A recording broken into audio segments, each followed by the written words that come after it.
We is live. We's alive.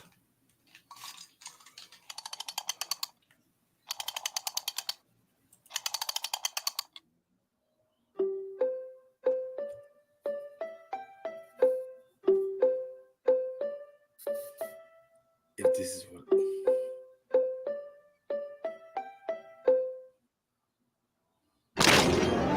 Sorry, Jack. Chucky's back.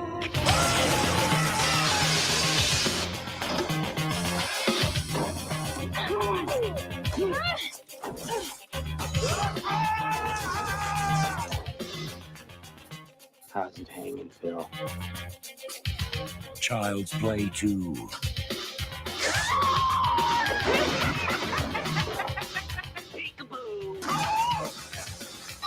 He's the original. He'll take your breath away. This fall, Chucky rules. Did you miss me, Andy? I sure missed you. Child's Play 2. Keep an eye out for it.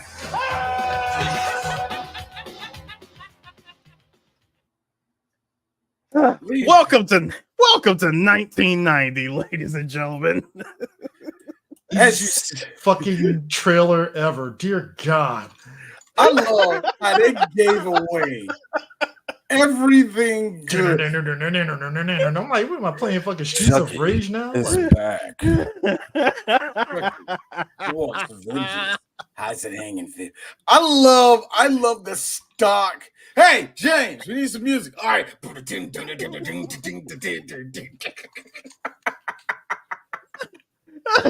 What I loved was a lot, like, you don't really notice it, but a lot of those shots were like second or third takes that didn't make it into the movie. I mean, you know what's crazy? That still is a thing to this day. It's like B-roll stuff that doesn't make the movie ends up being in the trailer. And it's like loud as hell seeing it. Well, not exactly B-roll. It's like this shot is in the movie, but it's a different take. Yeah, it's like all right. One of the best ones, and it's one of the more famous ones that people, or at least our age, will remember. Remember when Tornado came out and had the famous? I mean, Twister came out and had the famous cow. Yes, going into the camera. I remember people like, "Where's the money shot? Like, where is it?" I didn't get to see the cow that was in the commercial. But this is a lie.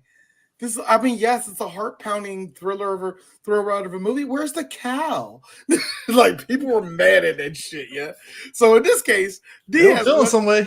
Hey man, but guess what? You came in there, you spent the money. Hi, y'all. It is Halloween season, spooky season, as a lot of people will say. I say pumpkin spice season, where white girls say, "Oh my god, I can wear the Uggs now, and I can look like all the rest of every Caucasian woman that's walking around in fall time between the ages of 20 and 50. We all look the same." So pumpkin spice, the catnip for white women. Yes. Look, man, you know what's funny? That joke will never get old, honestly. It's like, you know why? And look, here's the best thing, Chris. Look, all right, 3 black gays is a race thing. So we can say something about you can. Y'all already did. Y'all already said that we drink Hennessy like, water. Shut up. We do. The point is, that's my kids. Hennessy White's coming to the United States. Yay. I like drink Hennessy. Like nigga, that's only on Sunday night. Shut up. What you talking about, man? We only drink that when all the rest of the drinks in the club and shit. All right, just give me Hennessy, bro. Drink that, a special occasion. I will not sit here and listen to you badmouth my pregame drink. Okay, Hey, D only drinks Hennessy when he wants to feel like a New York nigga with a hard dick. That's the only time I do some shit.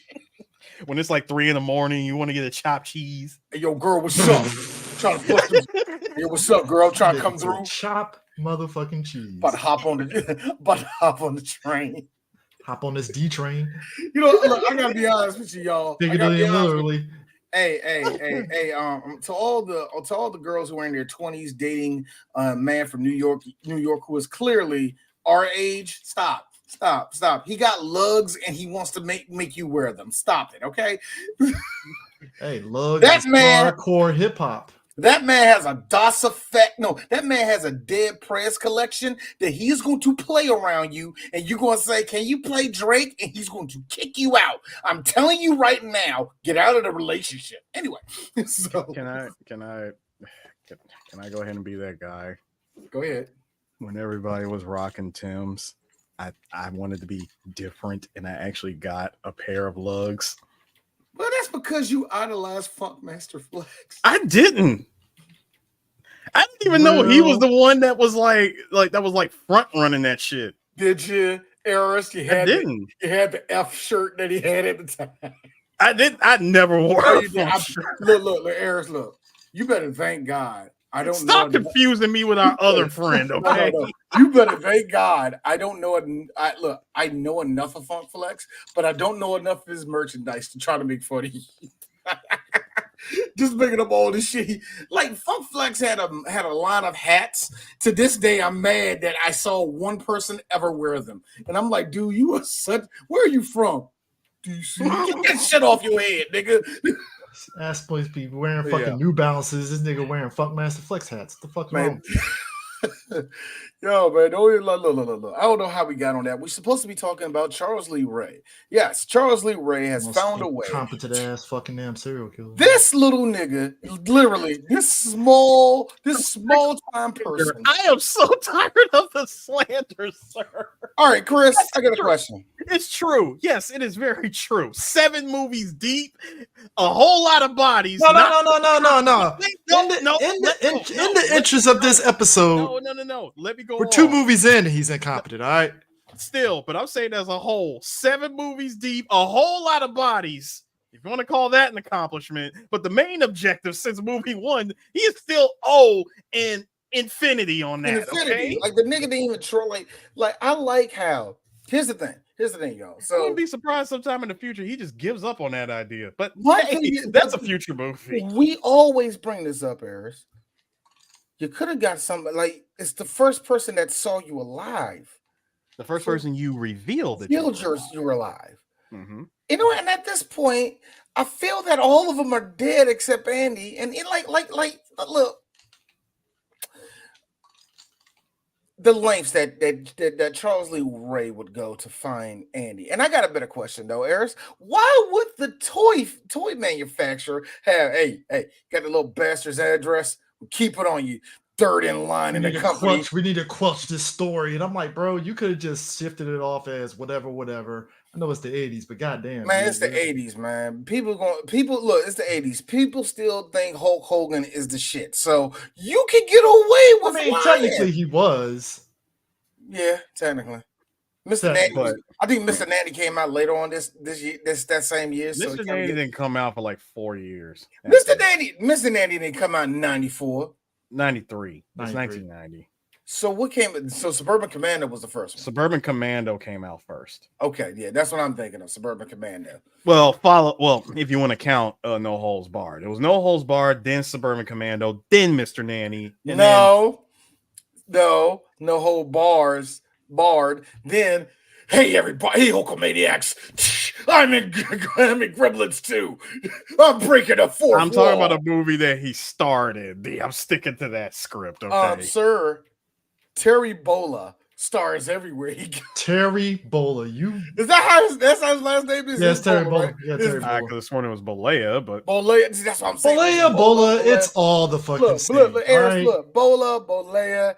He called black people the N-word. Why are we out here debating this shit? Let's think. And somehow we still holding up passes for this nigga. Like, hey man, can you rip your shirt one more time? I'll give you the pass.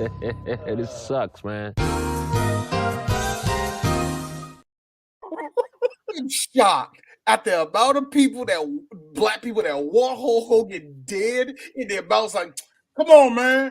Remember that time him and the NWO came out and they look cool? Come on, man. Environment. He loves black people. Come on, man. You know they look cool, man. That was like, I heard somebody come out of their Negro mouth and said that Hulk Hogan or NWO was black culture.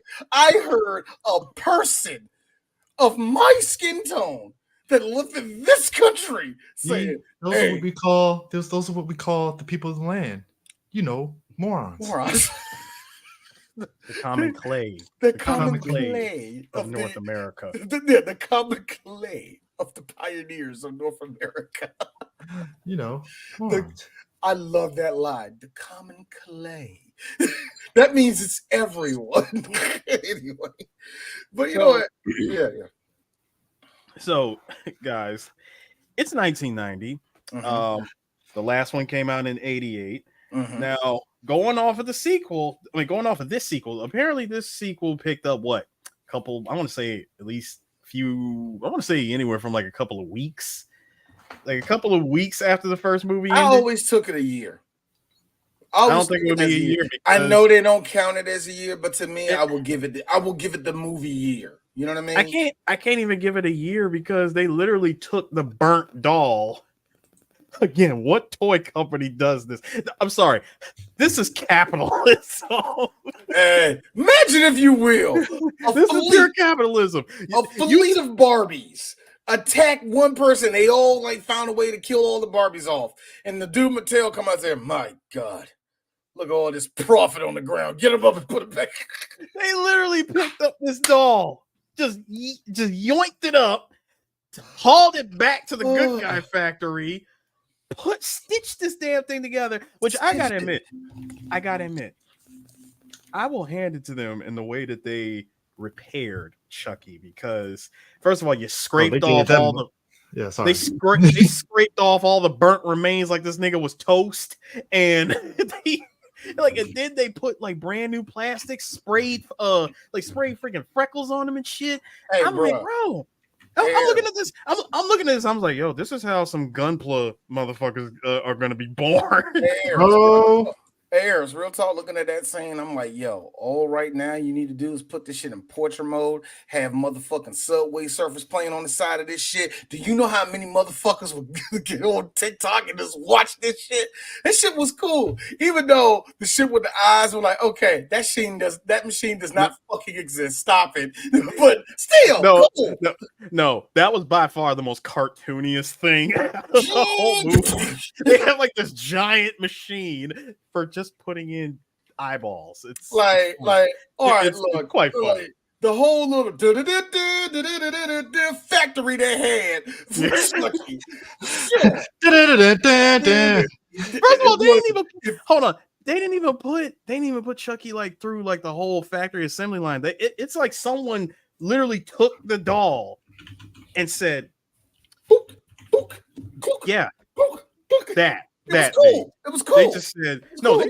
They looked at him and said, "We can do this. All right, God. We can repair this. We have the technology." And all he did was just pop the arms off, pop the legs off, scraped off the burnt remains, pulled the hair out, put a fresh wig. Because that's a full Chucky. Fresh Chucky. That's a fresh Chucky wig. Good guy. No, I'm sorry. Good guy wig. The creepiest part of repairing the good guy doll, though, is seeing Chucky without eyes. That is kind of. Can I just point out the fact that most companies would have just sent that shit to the fucking incinerator and kept it moving? Oh yeah, but instead we got this. Hey guys, today I got a new thing. I'm going to show you guys how to clean it. Now, first off, what we did, we made sure we got all of it off. Yeah, if you're on the bottom, I like you click, and subscribe to see what you're saying. Now, what we have, it really looked like one of them. How about this? When the eyes were supposed to go into the new good guy doll, I like how it stopped midway, and I said, Chucky, you are not supposed to do this shit until Child's Play 6. You know, this is on Jason Lives Friday the 13th Part 6 where stupidity comes in. But technically, Eris, stupidity started the second Sheik. That's what stupidity started with this whole thing. I really gotta ask, how do you have the psychotelekinesis to stop a machine midway from giving you eyes? Hey, I'm gonna check out and see what's wrong with this dog. Come on. Yo, and then you overload it by electrocuting the guy who touched it. My man hold My up, hold up, man. and hold up. And like the first movie, this is our first major explosion of the movie. I like how my boy does a full front flip. He gets electrocuted and just flip right through a bulletproof glass. And here's the CEO. So, what else you got to show me? So Well, is sir. that like so? Well, that was eventful. The other guy, the other dude. Sir, what do you want me to do with the doll? Eris, say one of your favorite lines of all time. Stick it up your ass. Why was that? And I know it's the 90s, and I know it was a 90s movie that's rated R, and you just want to put in profanity. What was even the point of telling that guy to stick it in his ass? Because that's what you say when you have a gold card, sir. Not just a gold card. We are dealing with the waspy 90s dude. Drives a BMW 7 Series. I know I'm jumping ahead on this. My man went to a liquor store back in the day, and I forgot liquor stores really were like credit cards. Nah, we're good. That was funny. We're good. Yeah, that was a thing. That's when you know we're in an old movie. When you have somebody look at a credit card and go, "The fuck am I going to do with that?" Thank you. That's Like, when you're dealing with gold an card. old movie. I love the fact dude looked at it and said, "It's gold card. It's as good as cash." Not here, Mr. White Guy. Not on this side of suburban Chicago. Thank you, Eris. Suburban Chicago. Like, I like how they made it seem like this factory was adjacent to motherfucking Southside and shit. It's still in Chicago. I just like the fact that they did it like that, yo. But the best thing, all right, so he gets back in his car. And because nobody suspected. That doll's fine. I didn't sit the doll up like that, but the doll's fine. First of all, damn it! I wish you had caught took the screen cap, because this shot of Chucky sitting right here behind the seat. Do you like how when the car starts driving, he's back in the middle? In the middle of that joint, yeah. Hey, Eris. Check out Charles Noir back here and shit. Hey yo, Don Mancini, you're not about to win nothing, nigga. Stop getting ambitious with the work, man. You might not win anything in Hollywood, but you won something with the fans. Yeah, you already won it with the fans, though. Yeah, you like don't got to go so try hard, man. We know this movie's shitty. This all good. Now again, I gotta point. I really gotta point this out. One of the reasons why I love this movie so much is that it cuts through all the suspense and it goes full Chucky movie. From the moment Chuck is inside that BMW, he is already about to act a damn fool. I like how this motherfucker. No, the best part about it was Eris. Not only did he get in the back of that shit, it's just that. Okay, I can believe that he got the jump rope from the back seat and all that shit. But this man, the good guy factory jump rope. My nigga, you got choked out by a child. Double knotted. He double knotted that shit. And then had what I like to call the perfect bad guy moment of oh. No, wait, dude, you forgot. Hold up, dude, you forgot. The perfect, I'm gonna fuck with you first before I kill you. Squirt. No, yeah, the squirt gun. Did y'all love it? Hey, hi 1990. I love how you took a very realistic gun, but it's actually a squirt gun. That's actually the thing about me. I looked at that thing like, so did that come with the good guy? Was it just one back there? And I thought to myself, this nigga about to go to get some pussy. So she's just cool with you having all them toys in your car, bro. I mean, He's a top level exec. I mean, let's be real. Let me make it very clear. I don't want to know the sex life of any toy executive because I can only imagine what you do. Hey, baby, we just put out the Barbie line. Pop that pussy open. Like, I don't want to know. what you do. But I just found it very hilarious how he was like, all right, all I gotta do is give me some cheap liquor, and I'm on the day. One more thing. This shot, going back to that, to this shot here. Again, Don Mancini and his directing. Did you like how Chucky goes from looking off to looking down and grabbing that 1989 car phone? He discovered. Hey Chuck, who gave you that number? First of all, he discovered that he found out that Andy was put in foster care. Well, he was sent to an orphanage. Yeah. So he goes, okay, there's only one orphanage in all of Chicago that Andy would be in. So let me just go.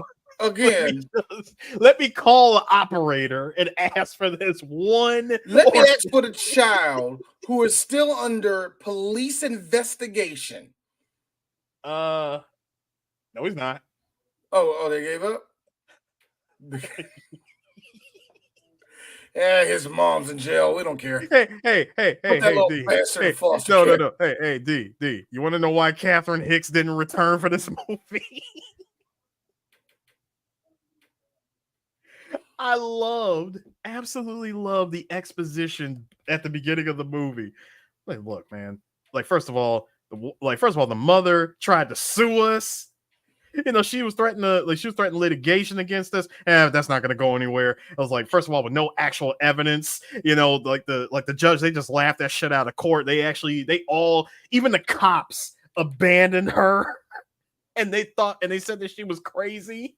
I like how the one cop and they had her committed.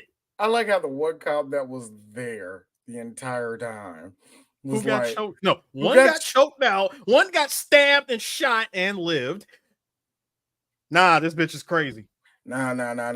Yeah, man, we didn't see that was a midget. And while I was there, we was on the hysteria. A burnt midget. We was on the hysteria.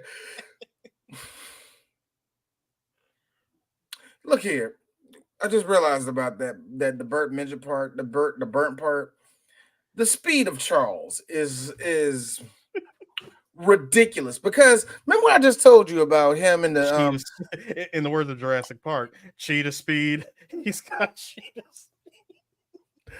Like, I like the fact that this motherfucker not only had enough time to say, oh, he in the liquor store, let me go in the files. Like, he had to know that he had to have the knowledge that the dude had the files on him. He did too. Then search through things and just look for the right number. And this is not like now where all of us are used to like seeing long forms and stuff and locating crap. This is in the middle of the 90s when everything is typewritten. Typewriter written. Yeah, this is the beginning of this shit. This is when typos were still getting blotched out by whiteout. So there ain't no way in the world you told me he found that thing. Not only did he find it, but he picked up the phone, called it, and someone picked up. It was nighttime. Now, yeah, it could have been 5 o'clock. Could have been whatever. Bullshit. After hours. Ain't no way in the world do I pick up that damn phone. And the best part, they told you where the fucking child was at.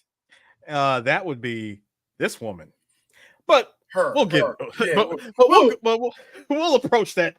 We'll approach that victim who really, in a way, didn't really do nothing. We'll approach that future victim later. Like all the victims, they really ain't getting your way, Chuck. You got in their way, if anything. Like, yo, man. So I just like the fact that your boy got there. He put the bag over his head, and that's the thing that got me. He know he's fine.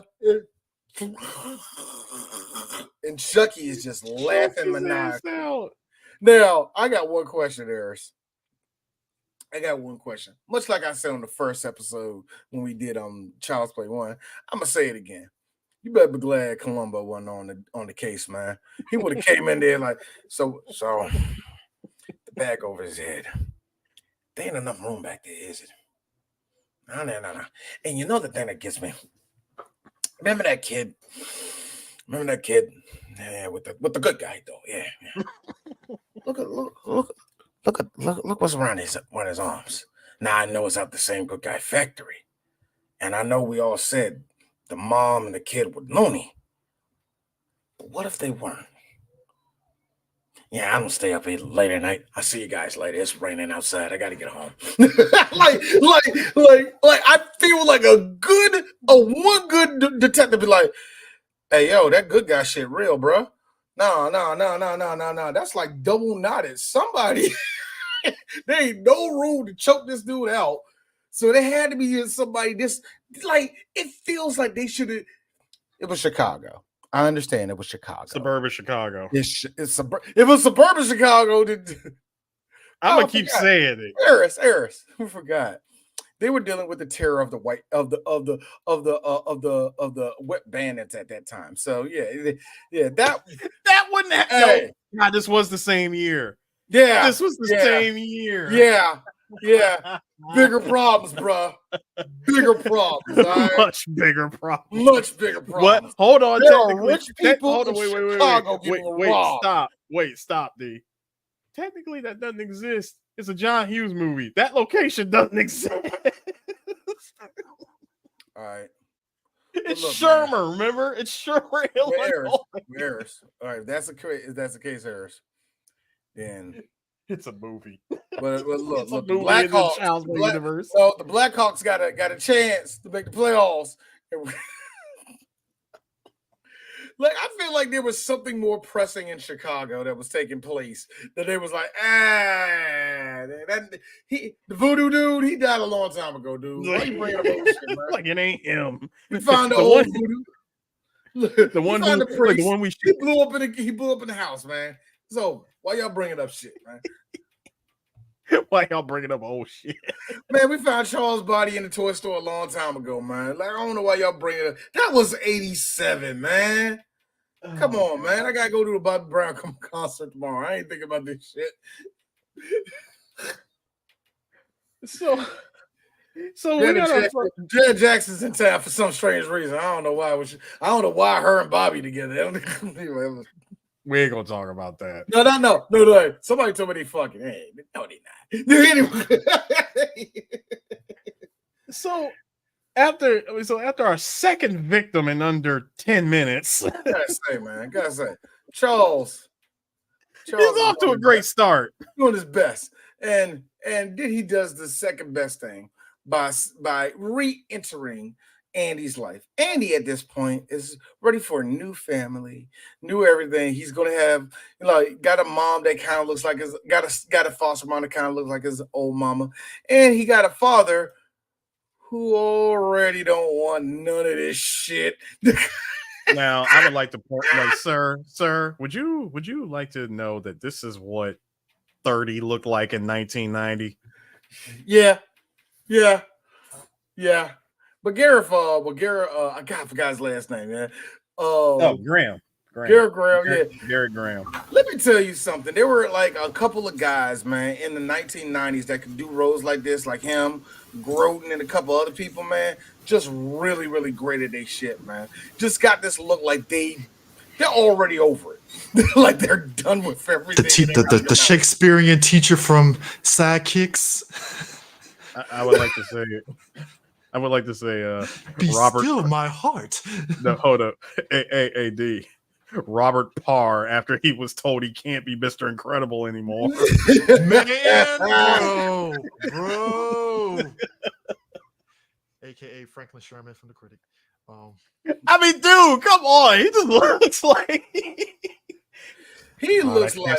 like I can't be a superhero anymore. Now I gotta run around. Like now I gotta take in a very emotionally disturbed child.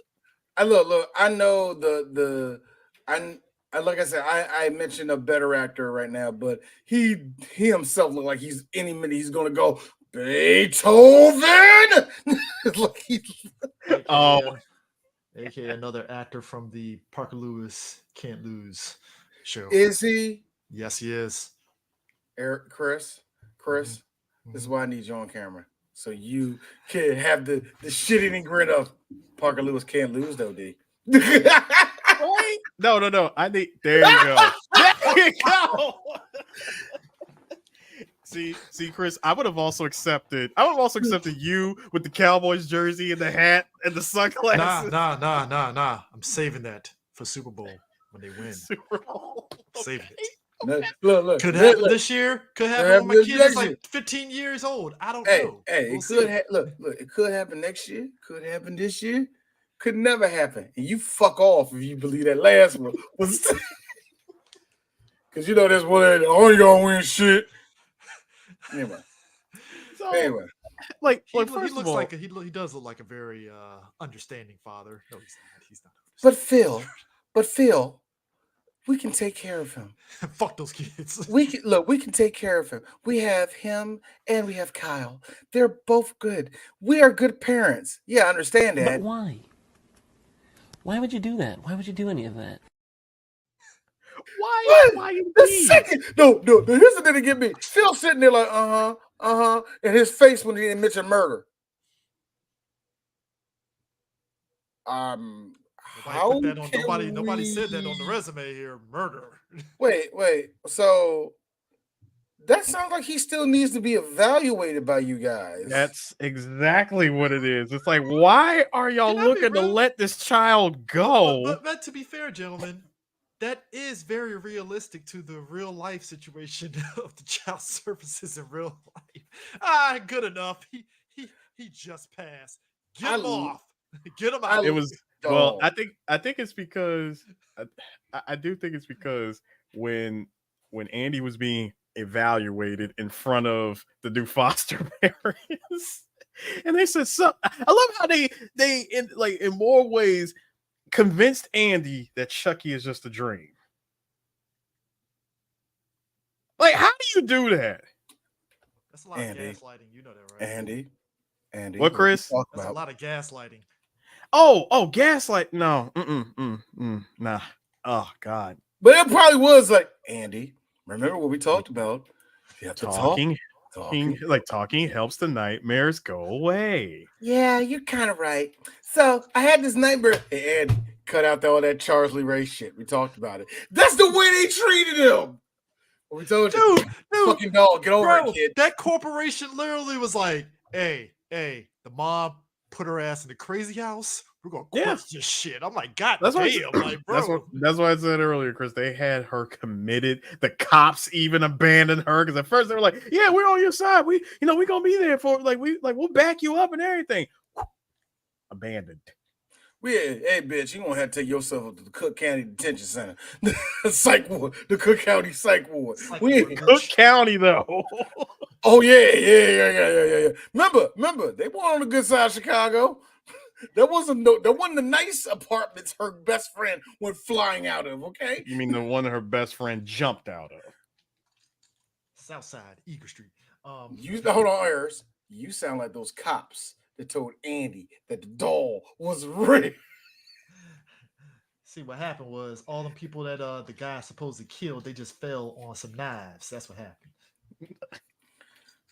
And a random good guy doll hammer just happened to be. We have a good guy doll jammed in the eye socket of this woman. It's also crack around here. It's a motherfucker, ain't it? Yeah, blame it on the kid. Little bastard did it. How did you climb up on the kitchen counter again? Again, Columbo. Columbo would have solved that shit in 10 minutes. 10 minutes plus commercial. Chucky would have came out of nowhere with a knife and got his ass in the neck before you get to the cops. I just thought about something. Look at the feet. Now, those are small, but we're looking at the kid. So that the kid gets small feet. Is that what we're saying right here? I don't know. I'm going home. I'm gonna go to the dinner. I'm gonna give me a dinner. Go and get me a nice Chinese thing with the wife. Columbo would have solved this murder in 10 minutes. Charles Lee Ray. Small little feet, not unlike Rod Liefeld's feet. It's crazy. Yo, nigga, man. I still gotta ask. Even though Andy just explained that I still have nightmares about this killer doll. Yes, I watched it get shot several times in the last movie. I saw that. It doesn't appear that he's moving or he's gonna move ever again. But I just got this feeling. Because Charles is so damn good at playing possum. I mean, you know He's what's gonna funny? like because I'm sorry, Chris. I was just gonna say, Chucky is probably one of the great. You're talking the all-time champ of hide and seek. His I can't. sneak is look, Chris. His sneak index is always at 40. Okay, that's what the standard is, man. My man had that fucking corporate exec thinking it was a black man in the backseat of his fucking car when he had a knife on him.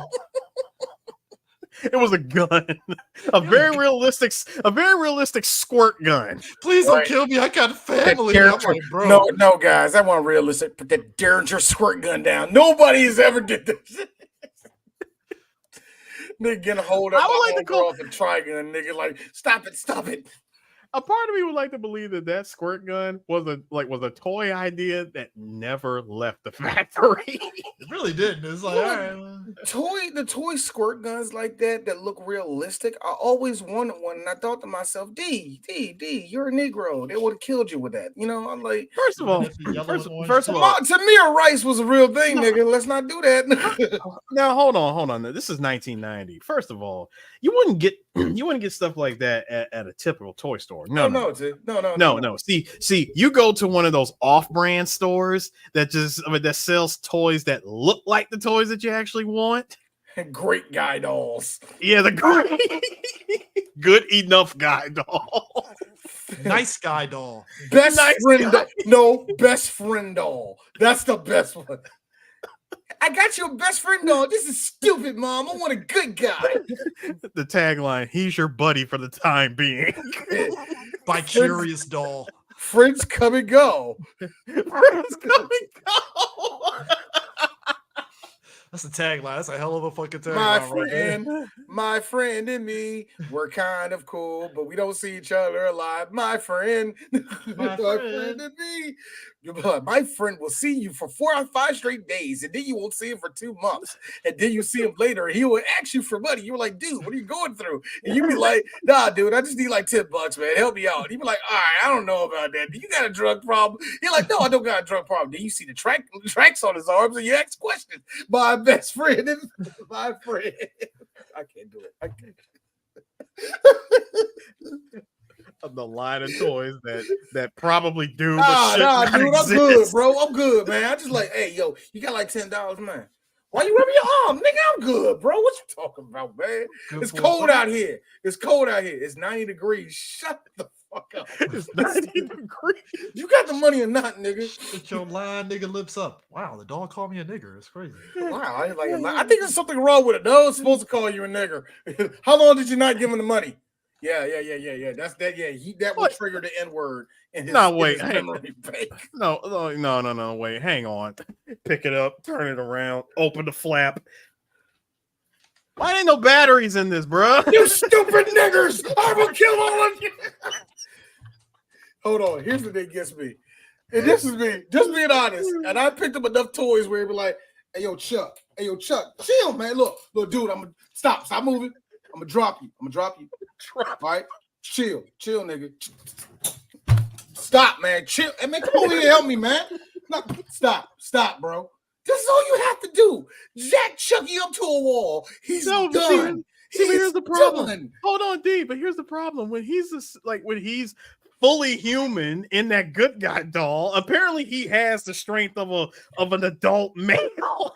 Actually, he has the feet of Wally West, and for whatever reason, this nigga feet the size of Stewie Griffin, but the speed of Wally West. Think about it. He's got this. Hold on, and he's got the same sound effect too. Whenever you hear Chucky run, it's the same thing. Whenever you hear Stewie run, it's just that. Oh my god, there was an episode. My man could have just popped the hole in that fucking bag, by the way, but you know. You know what? How exactly do you do that, Chris? Unless you're Batman, because that was some industrial grade plastic. Okay. Here's the thing. With plastic, your tongue is not gonna break through that. What I have learned when people get suffocated with that, I don't give a shit how many dental dams you practice on. Man, say how many? Get the hell out of here! Get out of here! Get the hell out of here! You're not poking a hole. You got a point, man. When you want a girl, you want to go down to her. Got to make sure that you have the power, the thrusting power from the neck up. See, I do a lot of exercises. All right, look, I don't know how our Gary Busey got in here. Because when I hear the word diddle down, because I made that joke one time. That's a guy that needs a fucking diddle down, give you a fucking hysterectomy with his big ass teeth. Oh, God, no. I always laugh because when people get suffocated, poke the hole with your tongue or something like that. Breathe in, try to pop it with your tongue. Come on, think. What I have learned, this is the trick. Yes, put the bag over the head. Club their ass upside the head while you do it, too. Come on. We seen motherfucking good fellas. We seen this shit. That's what if you're going to do. Follow through. You have to follow through. You got to follow through. You with do. That. I think if you're going to choke somebody out, you got to stab them a couple times too, man. Got to kill their energy, man. Come on, man. Y'all play video games. You got to see.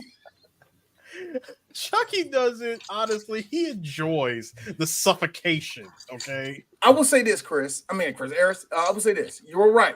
The first movie was a horror movie. This one's a slasher movie. Oh, it's yeah. A straight up slasher movie. I mean, I think that was I think this was good. It's a good slasher. It's a pretty I want to say good, but it's way better than it needs to be. But can we be real though? But can we be real though? Like, I think certain movies like this, they always turn into slashers because the first movie, because it's so new, it has to make this big bang. So the first movie had to be like a pure horror movie, right? Like it had to be a very horror movie, and the natural inkling. So when you get to 2, it's like, well, the surprise is already gone because we know he's a fucking doll now, so that's gone. So just make it a slash like the Scream Killer. Like, think about it, the first Scream movie really was kind of a horror movie in a way, even though it was weird. It was more. But when you get to the second onwards, it's like this is a whole bunch of slasher. Let's just see the shenanigans ensue. Everybody's getting stabbed. You know what I mean? The most it became a slasher. The first one was your boy. Literally, come on, man. A little wobbly over here, man. Eric, Chris, that is still to this day one of the greatest lines ever said by Matthew. Get a wobbly over here, man. Like, bro. I will fucking skeet over there. Like, yeah, nigga, what? I took my stab like a man. You a bitch. I ain't. I do have to say that while the first one again was definitely a horror movie, this Child's Play 2, hands down, I don't care what anyone says, I will say it and I will defend to the end on that fucking hill that this is the best Chucky movie. No, period. I mean, let's be real. Nobody's gonna freaking say that you're wrong if you're gonna be real about this. Yes, they would. And it's two groups, and it's group number 1 where it's like, dude, look, the third one's just fun. All right, shut up. And then there's third one is Chucky. No, the third one is just pure Chucky Goes Hawaiian. But my nigga said Chucky goes Hawaiian. It pretty much is. It is. And then you have the group that I like to call, dude, we get it. You were 28 and you're part of Gen X. Man, Bride of Chucky. That's when everything got different in the series, man. And it was so good. It was just like, dog, shut up. You just like Jennifer Tilly's tits. I mean, we all do. But I mean, shut don't up. get me wrong. They were beautifully displayed. Okay? Beautifully pushed up. That's the one thing I always loved about Jennifer Tilly. They're not that big. Try to tell her. All right, girls. We're going to do it today. Come on, bro. And the fact that she came straight off a Liar to do that movie. Yeah, she was like Jennifer Tilly thought she was going to be this bigger star, and it's all right. Like, I think Jennifer Tilly did better than most girls at her status in the 90s that really thought they were going to be a lot bigger, and all that. Like, Jennifer Tilly, I think she would have been a lot bigger if who's the girl I don't like that always squint a lot all the time? The chick from Chasing Amy. Her? No, she didn't do Jack. Remember? Oh, Renee Zellweger. Yeah, Renee Zellweger. Renee Zellweger. She revamped herself after she did surgery. She did plastic surgery. She revamped herself. I hate to be this person. I would say if Renee wasn't there, Jennifer wouldn't be there. I hate to be this person, Jennifer. I love you. Renee's a better actor than you. Dude. I hate to be that person. She's Can a the better black man actor. do the running man? No shit. Like, come on. Yeah. Get your boy, Eris. Get your boy. Get your boy. Eris. Don't worry, I got you. Chris. Chill. Get on, bro. You know that's Eris's white queen. You know that. This nigga goes, fuck you. I know that's what you thinking. She ain't never did a bad thing in her life. Sure, Step and Follow me calls her twice a year to do what's her name's voice. And Do Bonnie's voice. I was And mad. then she got in on the joke by actually using her real voice. one of the funniest. She's like, wait a minute. They're like, wait a minute. That's how you sound? You really sound like that? Yeah. So why do you sound? Did somebody punch you in the throat? That's what I'm saying. Did somebody punch you in the throat?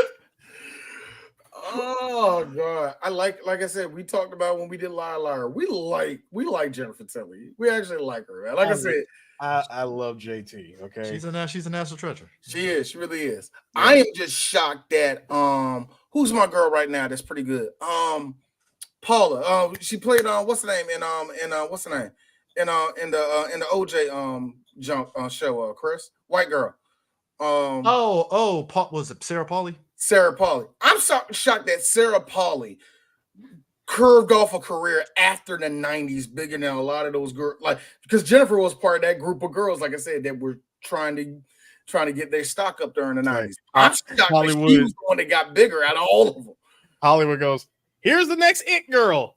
Movie didn't do that good. Hey Samantha Mathis, we know that you were in that got thrown away. God damn, you just throwing Samantha Mathis under the bus. Hey, nigga, we have praised true. We have praised Samantha's voice on this show enough. We can be honest, she's a C. So anyway, like Broken Arrow, yeah, decent movie. That was the highlight. It's like, hey, here's Broken Arrow for her. Hey Samantha, this is what we call a peak. I would like to introduce you to the valley. like, yo, man. Hey. I want to say no to a lot of the movies that you're going to say no to. If I was you, I'd play the long game in this and just agree to as much as possible. I mean, who knows? You might get lucky. And Harvey calls you like, shit, I got to hear this nigga jerk off. What? Not again. Get your movie. Worst case scenario, you'll end up in a movie that gets super cult status and you'll be hitting the con circuit for years to come. And sometimes you get the movies because you tell somebody that you own. Shut up, CJ. I knew you were going to do that. And then sometimes, hey, that was Broken Arrow. Was she owe John Woo or Christian Slater? Because she did 3 movies with Christian Slater, so she ain't know that nigga. No, that was Christian on her a favor. Damn, what? That's the girl I had sex with 2 years ago. Wasn't that great? Fuck. No, hold on. It's Christian Slater. I gotta sweat my eyes a little bit more. Great, that's her.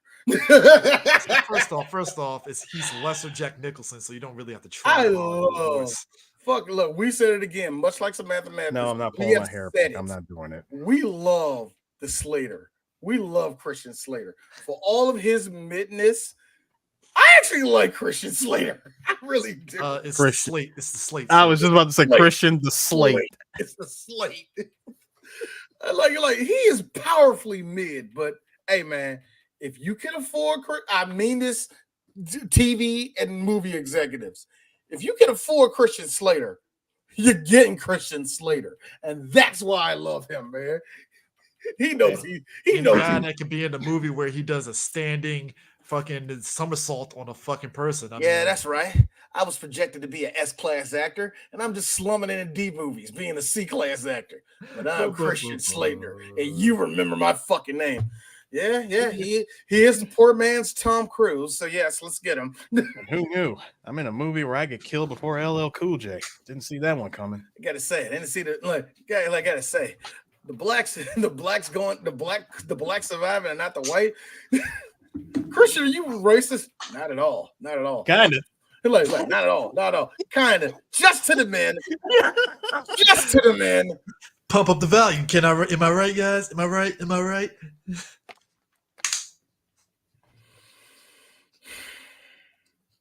Hey, Chris. Chill. Get on, bro. I'm mad that you even been. Okay. The Asian community has my back after Gleam of the Cube. They love it. They love it. I'm mad that we didn't Gleam of the Cube. I gotta find that shit so a lot of y'all can hear that. I think that's an episode that a lot of people actually heard but didn't hear. It's a weird episode that we did. Like that, it's like a handful. When Eris got back from Japan, it was like 6 episodes. It was like, yeah, we ain't never doing this shit again. Hey, did you love how Charles Lee Ray infiltrated the school and proceeded to beat a fucking teacher to death? We will get this. Let us get this shit moving, man. Let's just get this whole fucking part moving, man. We'll get to that. All right, everyone jump in. My bad. I just wanted to I also wanted to bring to y'all's attention. Andy is getting he's getting used to this house. Much nicer than that apartment that he had in the middle of inner city Chicago. Hey, you know, he meets his foster mom sister. can only afford what they can afford. All right. Look, man, it was 88. She worked the jewelry counter at a department store. Hey, that's big money back in the day. Right? Yes, it was. That was big money. $300 a month rent. Anyway, he meets his foster sister, Kyle, played by Christine Elise. Yeah, she definitely was the I can't wait to get the fuck out of here. You only been here for 3 weeks. Yeah, about to turn 18. The hell? Right. She's like, I'm turning 18 and I will be gone. Like out of here. Like, you kidding me? Like, I'm out of here. I'm like, she's already got a job. I'm like, fam, let her go. I mean, she's smoking in a room because that's what you do in the 90s as a teenager. To show you're a rebel, you smoke. Yes, that is exactly what. And you wear punk boots. That is exactly what a late Gen Xer does. Wear punk boots and say, I don't care about the world. Hair flip. First of all, she was wearing them. I mean, she was wearing them like that weird 90s hat that a lot of girls wore back in the day. Like, you only see them when they go to poetry clubs and shit. Poetry slam, sir. A poetry slam. Sorry. That's what it was back in the day. Poetry slam. But no. You know what I was saying to myself? I'm sorry. You know what I was saying to myself when Chris did the thing the other day and he was talking about battle rappers. I was like, battle rappers are nothing but slam poets who don't know how to rap on beat. Like, hey, nigga, I'm coming out here moving the bricks. And I'll be telling like, dog, you're just spitting poetry. You're not a rhymer. You're not an MC. Shut up. Anyway. Yeah, kids, remember when Russell Simmons tried to capitalize off of Def Comedy Jam and did Def Comedy Poetry Jam? Like, this is the most goober shit ever. I'm pretty sure there was a fan base for it. I ain't gonna deny it. It's a big fan base. Like, I will say this. There is a fan base when it comes to comes to poetry. Of course there is. But I done heard all of them, man. Black woman, sensual and free. Everything's either fucking, going to jail, or trying to be a black person. This is because the man is trying to grab me from the top. I'm sorry, white boy we let in the club. I love my sisters. My sisters are beautiful. My sisters are. I done heard all of you. I heard all of your lives.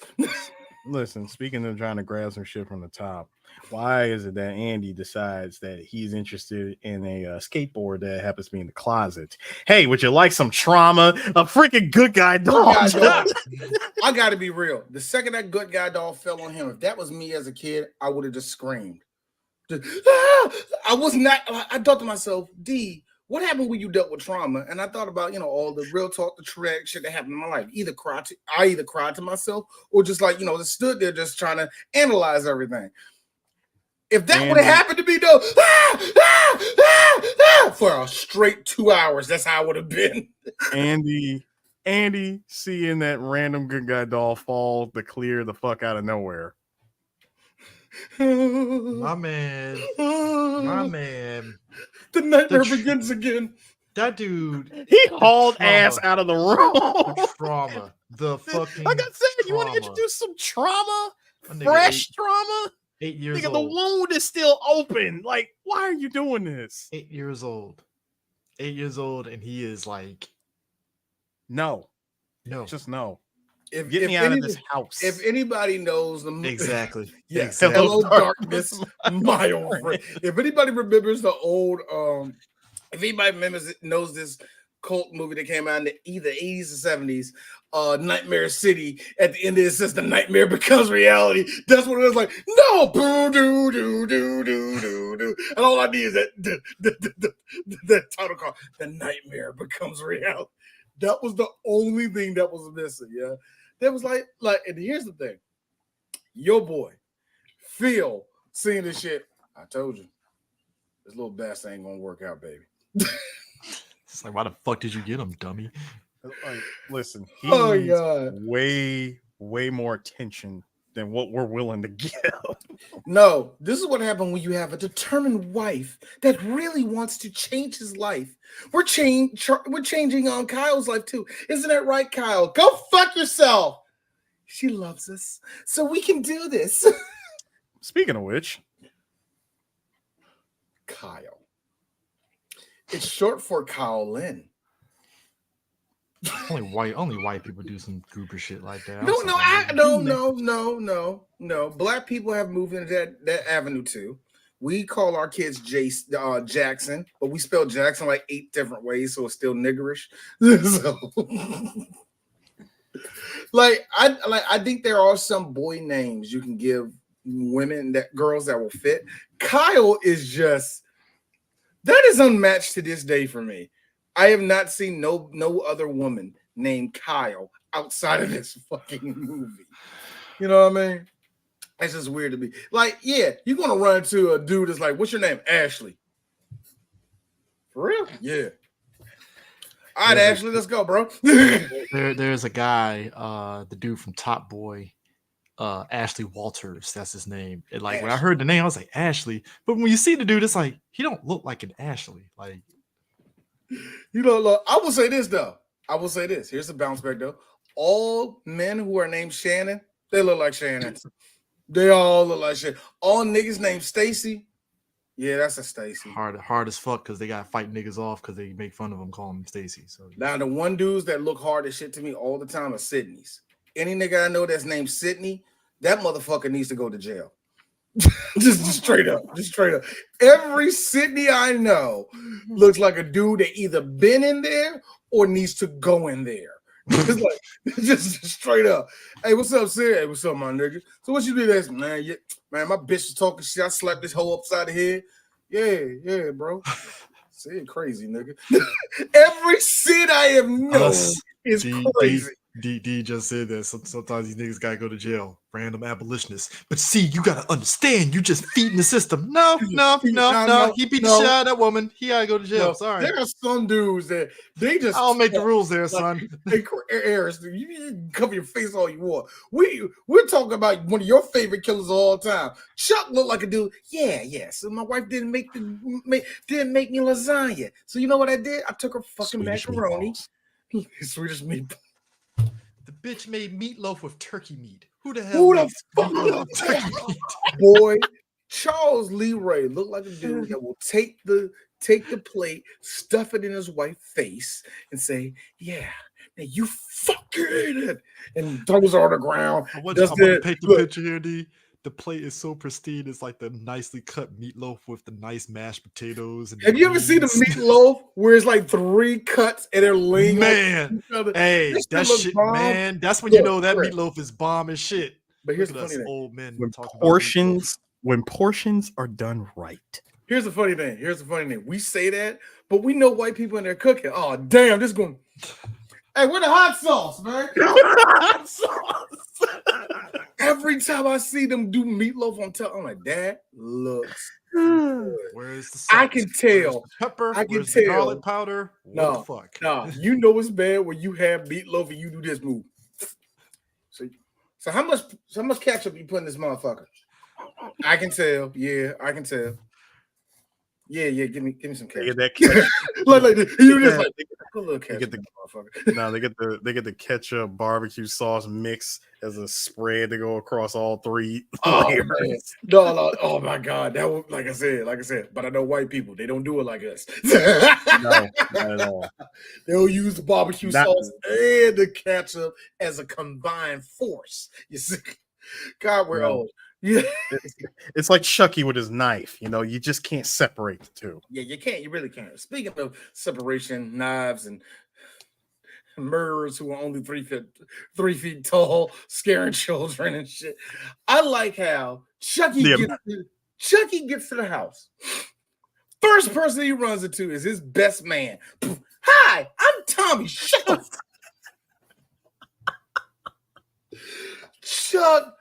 Chucky Slam took. I know this says Las Vegas. But He he took a straight up freaking statue. pink, pink. Now, the thing that gets me, now, this is just D. You know what I loved about that scene? If you look at Chucky's hair, it's all wet and straggly. It's like, Yes. I like how y'all try to make this nigga look like a real life person. I give it up. Like, the animatronics are so much better in this movie. They are so much better. For 1990, really good. You know what I mean? Because this came out at the same time that Puppet Master and everything else came out, and then you see but you see them, okay, yeah, there's minor animatronics, some little stop, what do you call it? Stop motion animation, stuff like that. We've seen a lot of movies be that ambitious. This was the first one that actually had a killer doll, that the doll actually kind of had facial expressions and looked real and shit. You know what I mean? And it was really good in this one, man. They took basically they went from 3 puppeteers to 8. Yeah. And we said in the first movie, yes, they got a small man inside of a Chucky. Oh yeah. Anytime they gotta have like that freaking high angle camera that's like that has to show Chucky like crawling over a bed or doing the freaking oh god, what's the name of that joint? Doing the freaking Dukes of Hazzard slide over a bed or some shit. You know, you clearly see that it's a little person that's doing that and not the doll. Because otherwise, if this was me making this movie, oh trust me, ragdoll physics. I just want to just throw the doll. One of the best ragdoll physics in this movie is when he gets hit by the car and you just see, it's like a brutal ragdoll too. And I'm thinking, that should have been him in the whole movie. These are opportunities that I keep telling you in movies, bro. It's just a ball. It's a ball of red sneakers, overalls, and hair just everywhere. Can I just point out, like, I always marvel at back in the day when they did these like nowadays, you know, like the new Chucky movie that came out, the remake and stuff, where it was like an AI inside the doll. They use like CG mixed in, you know, with practical stuff a little bit and stuff in that movie, right? This one, it was like about that movie. I know, but I just love how, just like in the first movie, this one, it's like that's clearly a little person with a knife, and all right. I like how they hired a 16-year-old who's only 4'4" that was down for the shits with half of these shots here. Shout out to that little kid, man. You want to know a great example of of it clearly being a little person again. High angle shot. Chucky takes Tommy out into the backyard and proceeds to bury him. That whole time I'm watching Chucky bury him, I'm like, okay, get that high angle, and there's the little person. The one thing I have, and I know a lot of people talk about this, and the line, eat dirt, Tommy. The one thing B has to say is this. Hey, I laughed. I'm sorry. I know a lot of people ask this question. I'm going to join you on this. No one's seen him do that. Yes, Chucky still stuck with the motif and used a toy shovel to bury the damn doll. If Charles Lee Ray is anything, He is a comedic genius. So that's all I gotta say. This motherfucker, I don't know. The thing that give me no He air. uses his own accessories as That's murder what I'm saying. weapons. This is my problem. This is my problem. Smart, but at the Yes. same time, they're never going to check. Hey, Andy, they're never going to check the shovel. Ping, here's Andy. Why is that thing real? It's hammer time. Why does this thing got weight to it? What's going on? $299.99. That's what you're buying, Eris. You're buying high quality toys at high quality prices From PlayPal. from PlayPal. From PlayPal. This freaks Again, up y'all, the free tail Monday to Chuck. shenanigans. Anyway, so I just like the fact that the best part of the though is not the eat. Tommy is this.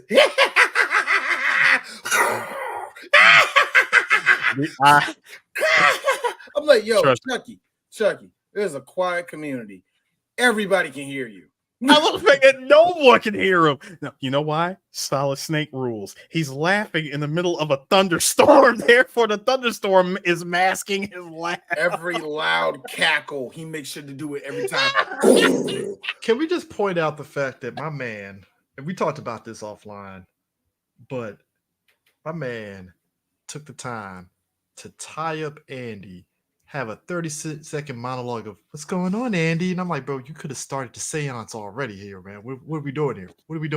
Why did you wait till Andy woke up? No. Blindfold the nigga. Shit. First of all, when he was snoozing during the whole tie-up, why not? Dale duba baba boona manana. You're done. I need y'all to stop. I need y'all to stop acting like there is a speed run version of this damn chant. It should be. As you saw you saw it in the first movie, y'all. That shit had startup frames, okay? He could have fucking put startup stuff in Andy's mouth and blindfolded dude and then did a seance. No noise, no nothing. Great. Okay, look, it's a literal joke. He told Andy to put a sock in it, and he literally put a sock in it. But it was too late at that point because by the time he started, hey, what's that racket? Shout out. No, actually, it was Kyle. It was Kyle. But I love it. This is through his window. This is Chucky. Don't think this is over, kid. You're fucking mine. This ain't over.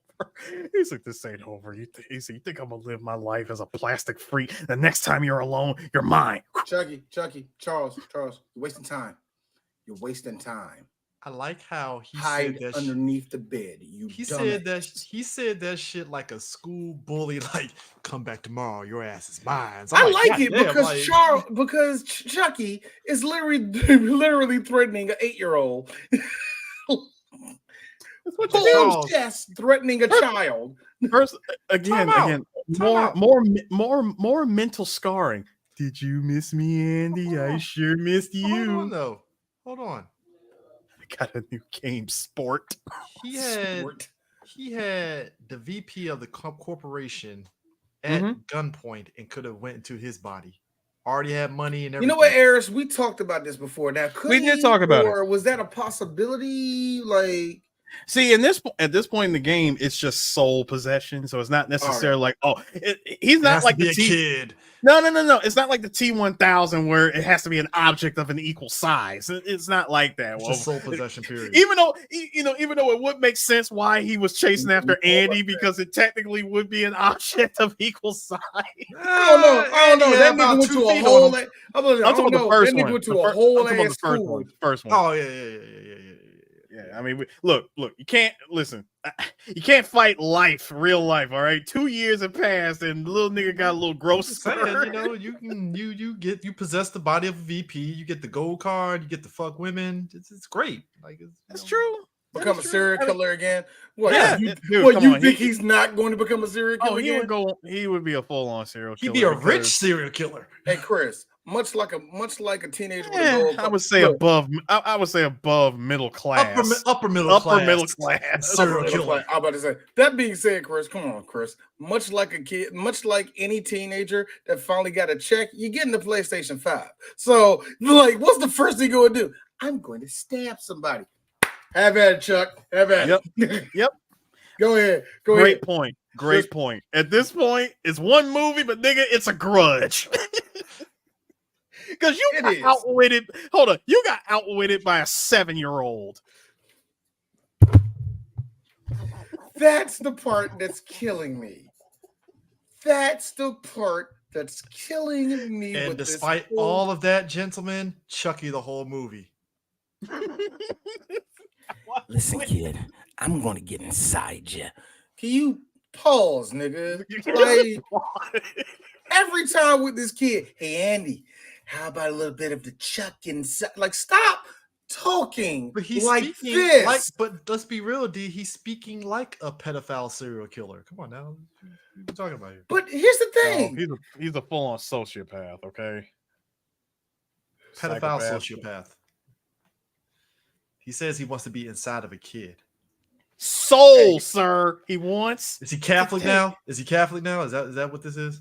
Technically, he did go to a Catholic school. I'm sorry. It tracks. It tracks then. Wait, he does like touching little kids. Shut up!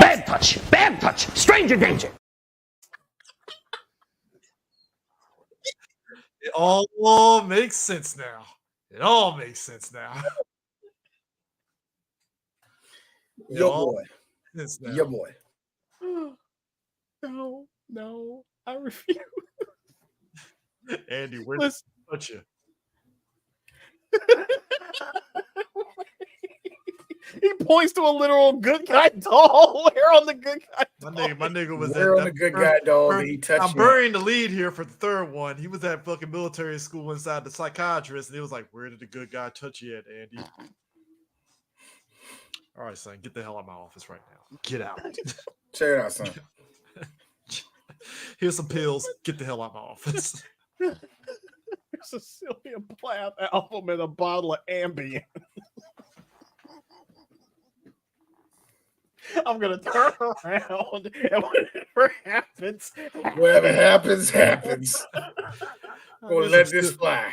Here's some Steely Dan Aja. It's a very relaxing album. It's great. All right, kid, check this out. Get this 400.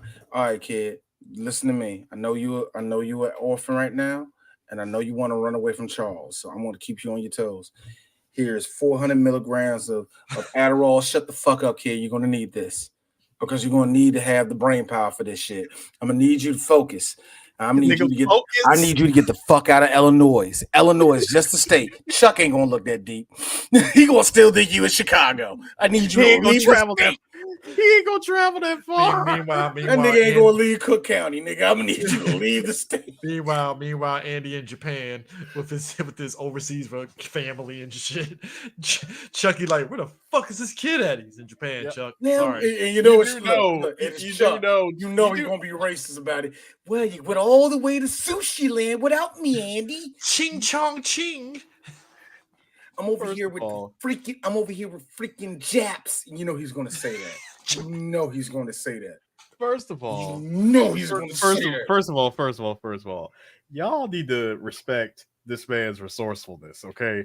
Chuck can package himself. Again, I don't know how the hell he does it. How does he package himself and get himself FedExed everywhere? Also, if he is becoming human, he has to breathe, and those are bones being pressed.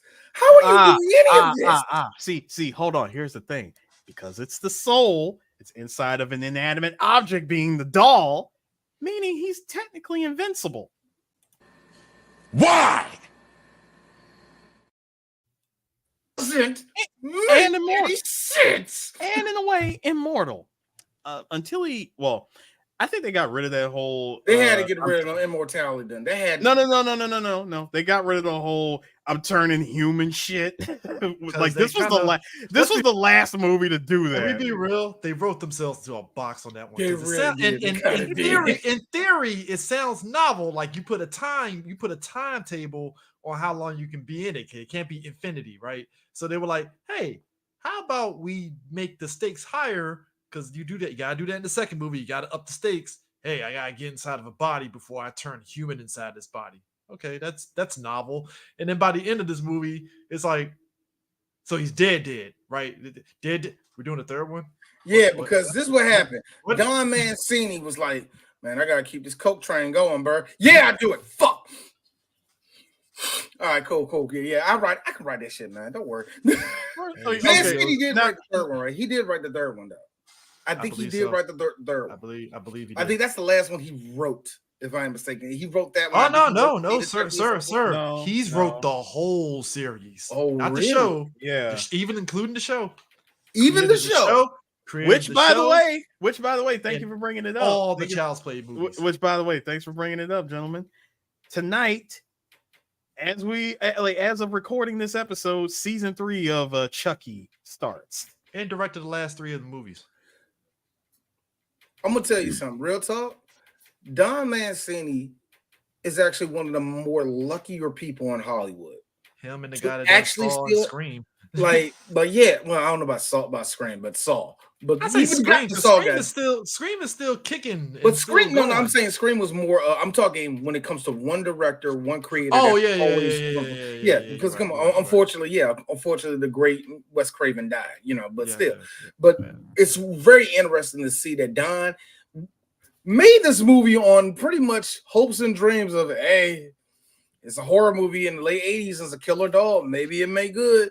And it became big. And next thing you know, he's beefing with, next thing you know, his character is beefing with Rick Steiner on WCW. Like, Chucky became a phenomenon. I would say Saw only because Leigh Whannell, he's one of the co-founders of the Saw franchise, still stuck as he's still stuck there as producer. Beginning to now. So I'm like, James Wan is like, well, you got it, Leigh. James Wan got good. James Wan. He did Insidious, was like, hey, I don't need Saw anymore. James, I think it was what happened because Insidious to me is still one of the best horror movies that came. The first one is still one of the best horror movies that came out in the last 20 years to me. Yeah. Mm-hmm. And like, it is interesting that, like I said, still, I just think that's cool that Mancini stuck with the whole thing from beginning to end. No, James Wan did stick with the executive producing. Wow. Oh, he still is? See? That's 3 people. That's 3 people right there. There you go. See, but it's always cool when you get to see a director actually get to stick with their shit, because oftentimes, especially in horror, that shit gets away from its original creator. Just let's be real. Like I feel he probably, and I'm not even gonna say I think when it got to Bride of Chucky was where I think he started making his sort of Bible of what the Chucky franchise should be. Because, and I'm not even joking, like I'm being serious, because I felt like Bride of Chucky set the tone of like, all right, if we're gonna keep this going, here's where it needs to go. Well, yeah, you had to make that shift because we're not just gonna shovel out. First 3. We're doing and it really. But me and Eris actually, when we first did, yep. I'm just saying. But me and Eris actually talked about it when the first time we actually reviewed the Child's Play series. We said it then. It's like the first 3 movies. Okay, fine. These next batch, they're going to be vastly different from the first 3, especially when you're not bringing in Andy or anything that's remotely to Andy. This is Chucky by himself, and it actually, just real talk, feels like a whole different other series. And as much as you and I, Eris, have our words with Bride of Chucky, nigga, there's like 5 scenes. Especially the mirror scenes. And this thing gives me creeps. The kills alone has me going, you know what? Bravo. It's still Chucky. He didn't see the Chucky, like, this is dumb. Wow, that's how you take out what's Gentlemen, 2 things are happening. As we're progressing through the movies, despite the shenanigans at night, Kyle and Andy are butting together. They have a bond. They're trying. Because Still a kid. Shut up, little boy. He messed up one of I think the mom's heirloom or whatever, and they Yeah, bond- it was they the both, they Thatcher. both got blamed for both of them got blamed for it. So that was their bonding moment, like, all right, you know. And then afterwards, they're playing games together, so they're trying, they're bonding and stuff. And as Chucky, he may do on his promise. I see your ass on the playground, nigga. Let's go. No. Did y'all like the moment that I thought was great where 3:00. no. Leave me alone, microchip. That's a good 90s white kid comeback right there. Wait a minute. Microchip. Wait. There was a moment I forgot. Now, yeah, I know we talked about Chucky tying up Andy on the in the bed and everything. It was what led up to it. First of all, Chucky, when he's in doll mode, meaning just sitting somewhere in the corner, just chilling, I think that's him at his creepiest. Because all it takes is my cue. Can move now.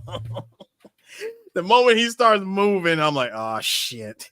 But after they got blamed, and Andy goes and finds Tommy, he looks at him and says, I hate you. The most Chucky shit ever. Hi, my name is Tommy. And I'm your friend. The pause for a second, like, guy's name, Tommy. Oh, Yes, Tommy. Bro, real talk. Hold on. When he pulled the Doc Brown Back to the Future Part 2 of looking off, going, what was the line? What was the name? Like name. Tommy. So Andy's like, nah, this shit is sus. Turn around, open them up. It's got batteries in them. All right. I guess I can let it go. Hey, Chuck, you should have brought him that way. Hey, Andy, you want to play something? How do you know my name? Shit! The jig is up. Run, boy, run. It was literally. Dude, if he called him Andy in the good guy voice, so how the hell do you know my name? Jig is up. Run, wastebasket, run. This is why Child's Play would never be in a black school or anything black. Because as soon as that doll starts talking, hey, burn that shit right now. No, the teacher. I'm trying to think. I'm trying to cut that. Yes, she's patting her head. Cut that thing off. She just got them extensions in her head. I think cut to a scene outside the school, window See, open, doll throwing out the fucking 5th floor and shit. I don't know, man. Y'all gotta understand. This ain't gonna That's a good guy doll in a black school. Take that to the other class. No, Man. first of all, the good guy doll to black school. Don't think that this shit's gonna be a 10-0 mix up. No, it's not gonna go down like that. 5'5", 6'4". Chucky got black people speed, okay? Man. He do. But we also act on, burn that shit right now. You gotta catch him first. Don't matter. I think the problem is you gotta catch him. This nigga will jump through an air vent. All it takes is a Terry Crews to grab him midair and be like, one strong janitor. I know, right? Hold on, you would think that, but then he'll reach directly into his overalls and pull out a giant butcher knife that's bigger than him and proceed to stab the shit out of him. Unless it's the oldest janitor who is like 75 years old. The civil rights figures. Put him down. Oh, that what happened. That what happened. What you want to do to me, old man? I'll tell you something. Be like Lou Gossett Jr. and the principal. Oh, man. Let's go. Imagine that shit. The janitor. I can hear Chucky right now. Check out Diggstown over here. Yo, why the fuck the civil rights janitor beats the shit out of Chucky? It would have been the third movie. Chucky would have missed an eyeball, get up. This means war. I can't wait until we get to the third one just to mention how Looney Tunes that line was. Can I just say, Straight Woody Woodpecker I need shenanigans, to know, nigga. I hated it I so need to know much. what Home Depot did Chucky get that yardstick from? Because holy shit, he Uh, beat the sir, shit out of sir, that sir, fucking teacher with sir, that. that is called suburban Chicago. Sir, that is what we call Suburban 80s. Chicago. Remember, this is 90. It's still everything is still technically the 80s. Yeah, suburban Chicago 1990 yardstick. Got that By the yardstick way, from a fucking redwood tree. by the God way, damn, like yo. shout out to the teacher forcing Andy's head down on the desk. I was like, back when teachers used to touch it. Yes, kids, teachers were allowed to put hands on us till about 1997, when a whole lot of white people fucked it up. wait, D. It was kind of like an unwritten rule between the parents and the teacher. Hey, fuck my kid up. It's like, I don't need you to call me. I do not need you. No, no, no. The two times that my parents had to I worked too damn hard. I can't take off of work. Beat that little fucker's ass. The two times my folks. I hate how you just repeated a father. I hate that, Eris. Two times my folks had to come to school, which is probably the two times I ever acted up when I was in elementary school. My parents had the energy of, "Oh no, I'm putting hands on them, not y'all. Not today." I think that was the tonal shift of the 90s, correct? My dad was like, "Hey, the only person that can put hands on him is me or his mama, not y'all. The only one that's going to do child abuse around here is me. I'm the parent. I can do that shit. The only one inflicting trauma around here is me. The only one that's going like, I want my son to fear me, not the world." Dad, that doesn't make any sense. Shut the fuck up, boy. Actually, the second time, it was like my dad was like, "You just talked in class. Why am I here?" Like y'all made me take off of work. Y'all made me use a sick leave at work for this. Boy, let me tell you, if you a black parent and you got to use sick leave or any type of leave, as a dude, let me tell you something. As a dude that can now go to his kid's school now in his lunch break, I'm gonna be mad on purpose for no reason. Ain't going. Look, here's the best part. Is it gonna hurt you? Then nah. I got the gas money. I can do this shit. So why are you mad? Because I gotta put on the act that I care. Because instead of me sitting in my car not doing nothing on my lunch break, I got something to do. Bro, like I love that, bro. I love how parents do that shit. The fact that he got her with the fucking stabbed her with the air pump and then blew her ass out the fucking damn thing. Okay, that doesn't work, but okay. It doesn't work, but hey, it's the horror second movie. Horror movie physics operates differently. No. I'm not saying that. Number one, yes, the shit doesn't work. But number two, it's the second movie. I'm letting it go, because I'm accepting all forms of murder and mayhem coming from Chucky. My lady got blown through the door, and she's grabbing with the blood sucking. I'm the blood on the hands. I'm being dragged by a fucking 2-foot doll. Granted, got beat the shit out of with that yardstick. So hey. First of all, the line, "You've been very naughty, Miss Kettlewell." Hey, the sound of that yardstick hitting his hand, I'm like, "Oh, he's about to fuck you up." Actually, I feel like the grandma in motherfucking Addams Family when I heard the whoosh, I was like, 80s yardsticks. That takes me back. As somebody. Hey, real talk. Miss Kettle, what was her name? What's her name? Kettlewell. You've been a very bad woman. She looked like, go ahead and put that in my ass, nigga. Let's do this. She looked like a teacher that will get turned on by saying that shit. Disciplined. Hey D, hold up. I gotta see if you got the picture. No, I don't. I already know what you're gonna ask. No, I don't. Beth Grant, aka the lady that got blown off the bus in Speed. I got a better one for y'all though. I got a better one for y'all because we are all kids of that era.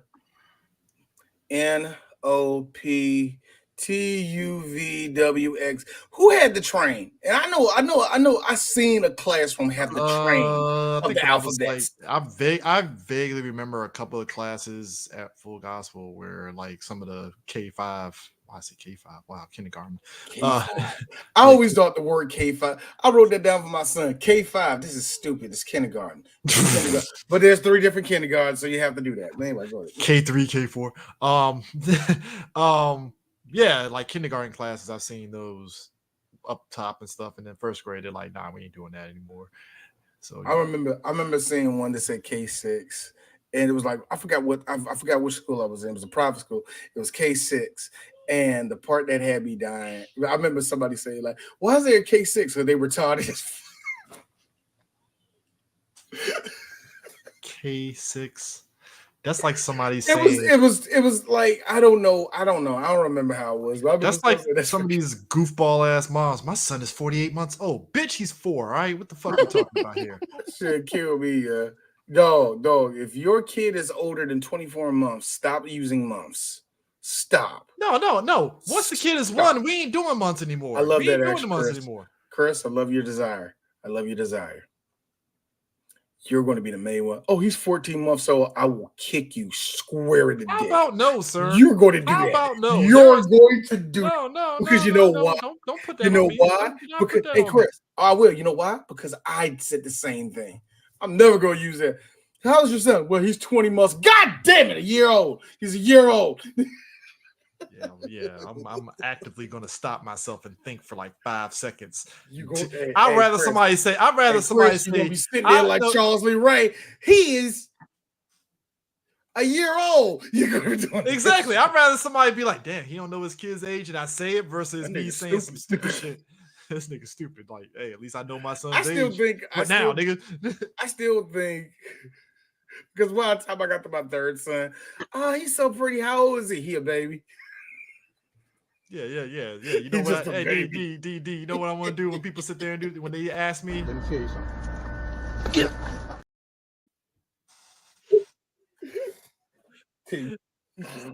Son, tell you something. None of your goddamn business. How about that? So if we all now, Chucky killed the teacher. Everybody's thinking so where Andy? Is that his second death? Or yeah, second. Third. No, Third. third. Third. Death. And so what did Andy do? Andy ran the fuck home. Now, and he's like, I'm telling you, it was a doll. It was a doll. Phil being my nigga. Andy, come here. Remember what I did this morning? I threw Chucky down them fucking steps. I mean, Tommy down the steps. What do you see down there? Oh, It's Chucky, but his name is Tommy, and he's been there I since know last what I night. seen. And he's been there since last night, hasn't he? Hasn't he? Man was ready to throw his ass back to the foster care system. All right, so we talked about this shit. You can get this kid up out of here. Like this motherfucker over here talking to the dolls. He don't blame something. His teacher died. His teacher is dead. By the way, Get Damon off of Omen away from me. by the way, one of my favorite things to point out in these movies: continuity error. Yeah, it is. One of these things is not like the other. Hey, wait a minute. Hold up, and that was a good guy at Yardstick. Fam, hold up. Is good guy the Acme company? So let me get this shit straight. My Wait, man hold just on. wanted to. My man just wanted to chill at home. Okay, it's still a good guy ruler. Wait. So the teacher had a good guy ruler as a class ruler. Yeah, again, is good guy. Is good guy like the Acme Corporation? It's Amazon, man. You know, Jeff Bezos is Bro. like, hey, we gotta market this shit. Hold up. There's another one in the background too. That's the point I was trying to make. See, when they first showed Chucky with the ruler, it wasn't there. Yeah. It wasn't there against, it wasn't there next to the door because it was just supposed to be just that one ruler. But when you see him walking towards the teacher, both of them are there. Should have just did some duels of fates, fucking dual wielding fucking yardsticks on Dual that. wielding yardstick. Duel of fates. Is do do do do do do do do. I do gotta ask though, how is it that we have this woman screaming bloody murder in a classroom? And the janitor Nobody- ain't around. Nobody's around. Well, Nobody's it there. is one of those Vice large principal's suburban. like, fuck that bitch. It is a large suburban school, so there's only one janitor in those schools, so he's probably like in the bathroom somewhere and didn't hear the screams. No, there had to be multiple kids having detention in that school. It was just that one. That's It was Andy. Andy. Andy. It was Andy. All because Chucky took his assignment and took the thickest marker that he could find. That wasn't And that was a marker. That was a thick ass marker where he just stabbed the words "fuck you, bitch." All I'm saying is, after that, Knowing Charles, he just that broke me back. I remember I did that to my teacher. After that saga, my man back here was contemplating sending Andy on back to the fucking foster care system. Take him back in there, put him back in the back. So you can go back home and watch Hey man, Chicago Bears. look, man. It's a refurbished kid. Somebody can take him. Got this 18-year-old about to leave the fucking house. Me and my wife can finally get naked again when she's out the house and stuff. And Real talk, real talk. And I got $50 on Jordan winning the MVP this year. Thank you. Hey, nigga, it's 1990. Pete Willis and the Bears. They might get to a Super Bowl, maybe. I don't know. Hey man, look, Dick is still here, man. We can still go for a run. Still do it. Still do it. Hey man, Dick is still here, man. Running, we've been bubbling this year, man. But defense is nice. There were a couple of things though. So all three of us, we've seen this movie on USA, and Vaguely about the remember on USA. But y'all remember when it was on TV, they added those extra scenes that wasn't in the theatrical cut. Yeah, as they do, because they have to. I vaguely remember it, but that's what they do. Like, I think we talked about this on Friday. Like, well, most network shows, televisions and stuff, whenever they show movies, if they cut out a lot of the visual stuff, they always felt like they had to add something in to offset that. Oh yeah, they did. And this movie time also, it was also to make TV time. Yeah, and then on top, in this case, with this movie, there were quite a few. Number one, we actually see Chucky leave out of the basement using the window to follow Andy to school. Fine. That's one shot. The other shot, another shot in particular was what was the other one? There was no, the other one was actually him running back to the house. Yeah, they really I'm glad they cut that out. They did because that's B-roll, stupid. Because B-roll it's already this nigga going stupid. back to the house. No, but here's what that's what's so funny to me. That's what's so funny. I'm like, wait a minute. So let me get this straight. Either you beat Andy home, or you just happen to be right there in that spot just in time before Phil opens the door. And that's exactly what happened. Can you imagine? Chucky made it back just in time. Bro, can you On some imagine? Toy Story shit.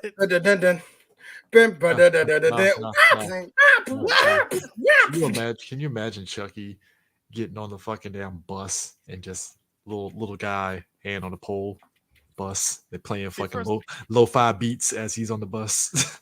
Stop it, Chris. First of all, all I heard was a vaporwave soggy on the bus. First of all, Chucky Spider-Man PS5 fucking cutscenes whenever Spider-Man's on the train and he's doing some crazy shit. Like, Spider-Man, take a picture. Like, first of all, Chucky always plays it smart. He goes under the bus. Yeah, because remember when he was going to school, you see the little itty. You just see the feet. My man was doing some fucking. What was the name of that movie with Robert De Niro and Nick Nolte? Where he was a serial killer and he was hunting. Yeah. Shit, what was that movie? I know the movie you're talking about. Satchel Bob parodied in Cape Fear. Cape Fear. You know, some Cape Fear shit. Chucky's underneath the bus, and all of a sudden, he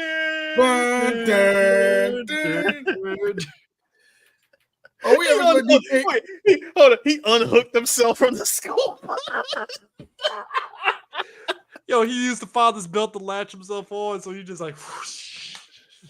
Bill, the bus driver. Here's the bus driver. Hey kids, we're passing the Chicago. We're passing the Chicago Cactus Patch. Want to go through? Yeah! No! No. Look, 25 to 1. I'm sorry, that was the most Yes. genius. And when Chucky gets to school, pop, pop. Who put all these I don't rakes in know front of who. the school? To this day, I don't know who came up with that joke and why they said 2 minutes, but they're geniuses. For 2 minutes. I don't know who was the one in The Simpsons said, let's waste a whole 2 minutes of animation on this. I'm sorry, dog. Give James Brooks the award. He's. I'm sorry. The Cape Fear episode had me in tears as a kid. It still does, man. It's like, bro. Nah, my favorite part is when Homer Brady like, boy, you want some cookies and brownies? Ah! And yes. When D was in his phase of trying to memorize every fucking line in the show, I did sing with fucking Sasha Bob at the end of it. He is a I like how somebody did. They spliced the. I like how they spliced the thing with deep. Y'all probably saw it. The Kendrick Lamar when Homer kicks on the door. Top of the morning. Top of the morning. Top. Of the morning. I did not. You just hear, oh shit! Top of the morning. Top of the. I'm like, bro. It's funny because my sons did that to each other. No bullshit. No bullshit. My sons did that shit. My son will belly flop on his other brother. Poof. Let's get this shit. Let's get this shit. Let's get this shit. Top of the morning. Top of the morning. And they're like me because I like to be funny. Top of the morning. Top of the morning. Can I be real? When the father, before the landing on his neck, upside down, looking at Chucky, talking like, son of a bitch, the kid was right. Wait a sec, Chris. That also, you remember what you said earlier about Phil talking with his wife about, look, we need to send this kid back. You know, they did that shit twice, 2 different scenes, same dialogue. That was the other footage that they used. No luck. 0 for 2. 0 for 2. They did like the exact same exchange. I feel this they is so did it 2 different times. This is so fucked up because even in the foster system in real life, man, people be sending kids back. So that's how fucked up this whole thing is. Bro, when Phil said, for crying out loud, the child needs professional help. I just want to watch Mike Dicker and the Bears, and this goddamn kid is killing me. I'm just trying to see Dicker and the boys. Some bullshit. I want some peace and quiet. Drink my Miller Lite. I mean, we gotta get, hey, we gotta get a new. Look, Eris. I know you said they're not, but D is going to say it anyway. We gotta get a new system. Well, yes, we do. The wet bandits could come on our side of the neighborhood, and we'll be vulnerable. But no, let's take care of that little piece of shit. I'm sorry, he's not a piece of shit. He's gone through a lot. I know he has. We're just not fit for him. That's all I'm trying to say. It's like he needs way more attention. Get off that sewing machine real quick. Can we set this up here? He needs way more attention than what we are within the capacity to give him. So to set the tone here, my man Andy said, you know what? You want something done, you gotta do it yourself. My dude, you know what? Andy he's forward thinking. Let me get this electric knife. Just cut the bullshit. Hey, electric knife. Let's do this. Isn't that watch? How much you want to bet? How much you want to bet? Like what's the over and under? Like, what are the odds? I'm gonna open up this basement door and that little motherfucker ain't gonna be down there. Okay, can I say this? Of all the Chucky movies I've seen as a child, you want to know the scene that scared D? Opening up that door, not seeing Chucky. Me. Oh shit. D would have shit himself right then and there and be afraid to move. No, D. Here's the question. Here's the thing. All right. Open up the basement door. Chucky is not in that spot where he got tossed. Simple solution. Close the door. Lock it. Modern problems require modern solutions. You're right, sir. I feel right there. We need to keep that picture on here of Dave Chappelle. I'm saying that. Modern problems require getting it down. modern I'm getting it. solutions. I take it a step just- further. I I'm take just it a saying, step further. close the door, lock it. Hey, take it a step further. Hey, sacrifices must be made. Go ahead and pull that gas line. I'm Go just ahead saying. What if he's not in the house? Don't care. Harris, Blow the house. Harris, Blow this Harris. house up. Harris, Blow Harris, lot of match. Blow the joint. Harris, I hate to quote niggas who ain't shit, but are we playing chess or are we playing checkers, sir? What are we doing here? That's what I'm saying. Are we playing Jenga or are we playing Stack'em or are we playing Jenga? Nigga, like, what are we doing here? Oh, Jesus, man. Come on now. It's 1990, sir. We're playing Stack Up with the Rob the Robot. I mean, let's be real, because number one, it's not like Chucky can leave the basement because there's no windows. He can't get up to the window. Yeah, you did, sir. Yes, there were. I just said that. I'm just saying. Mentioned it. But also, it's not like Charlie Ray Chucky can actually smell gas, so he ain't gonna see the shit coming. You know what? Well, hold on. When he got yeeted by Phil and closed the door, he gets up. No, I'm turning human again. Already got his first nosebleed. That is some Mark Wahlberg. What? No. He was shocked because he looked at his nose. Like, wait a minute. Wait, I suffered falling damage. My man didn't know yet. He didn't know. He didn't know. My man Phil landed on his neck and did not recover whatsoever. Like, the thing that gets me now, Eris, real First talk. of all, you trying to go all throughout this basement. You're going throughout this basement looking for Chucky using an electric knife. Chucky is like, he's playing with 6-sided dice, okay? He's got 6-sided dice. Critical six. He's already got the entire map. Camo is at 85%. You're Camo's not at finding him. Camo's at 85%. The audience, we see his shadow from that damn blanket, but you don't see it because he's behind you. 85% blue. We hear the footy. I'm hating you. What?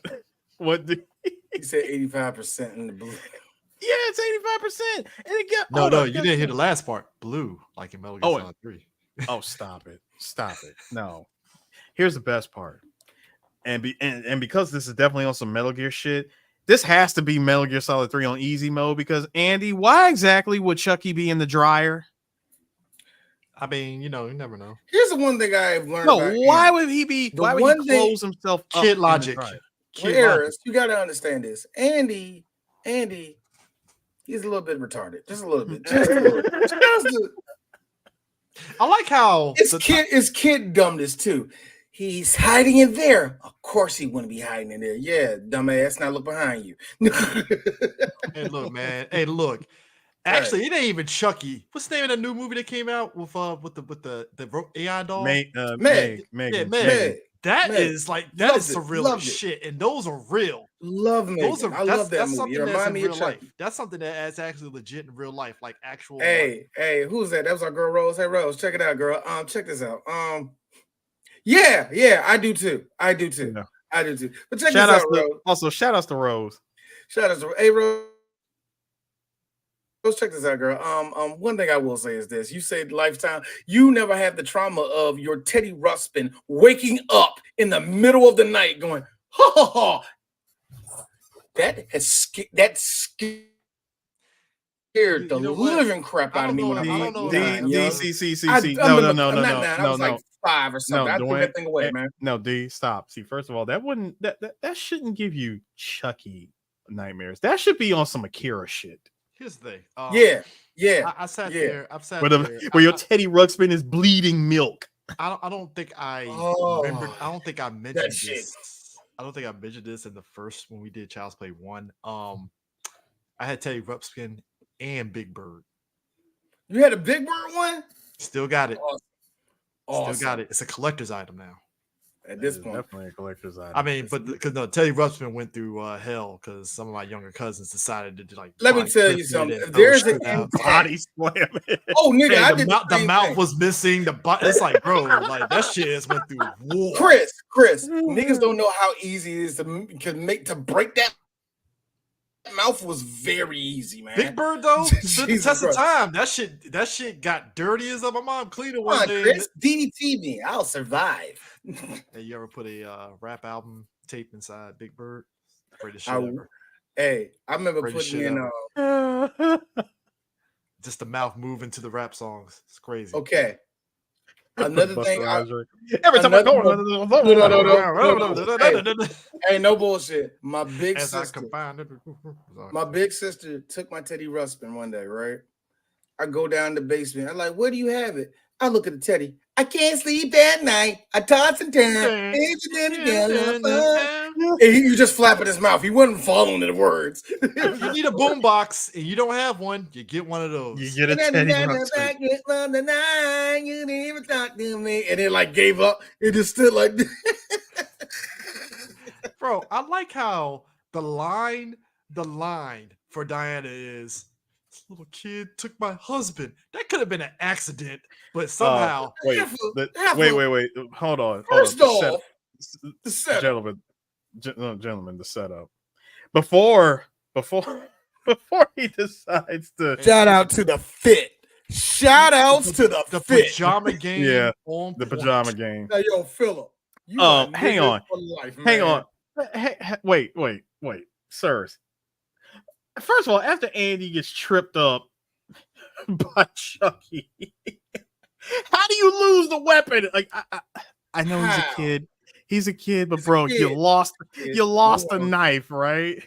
You lost the knife. And he manages to get the knife, and he actually does cut Chucky for a hot second. Of course, Chucky runs. It's like, nah, about to get my equalizer real quick. Ooh, fresh meat. Phil's upstairs. Let me go ahead and grab this hook. All right, just keep coming down the stairs. Keep coming down the stairs. And yoink! The line. How's it handling, Phil? My man Phil you would have thought Phil had a come to Jesus moment in them brief 2 seconds before he got. Now, you see that look right there? You see that look? He's like, oh, what? How's it make you feel? That's a man that saw a talking doll upside down and said, oh my God, this little bastard was right. Well, too late, Phil. You about to get dropped on your head. And, yo, that look. The look is really what gets me. That's a nigga that's like, I'm gonna kill the living shit out of you. That's a look that says, this ain't even my best kill. Yo, I got a question though. This is just D. And yes, blunt trauma is blunt trauma. Phil, that was a 2-foot drop. Even if you did break your neck, how are you dead? Stone Cold, Kurt Angle. Shut up, Eris.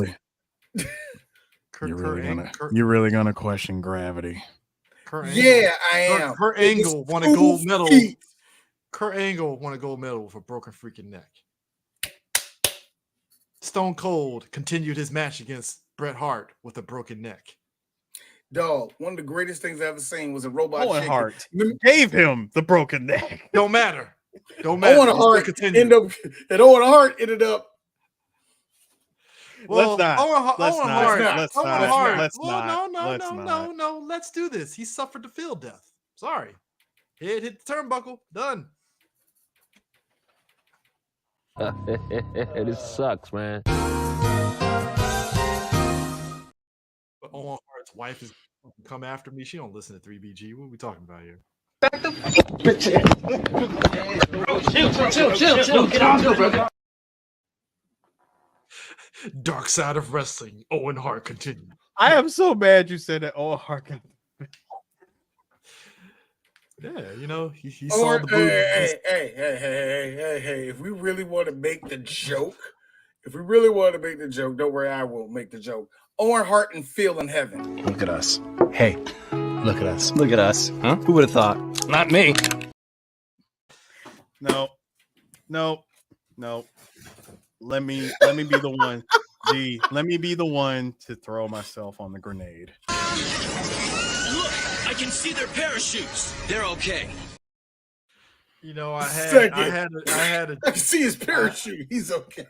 I mean, I had another joke and it rhymed with Schminar. So, you know.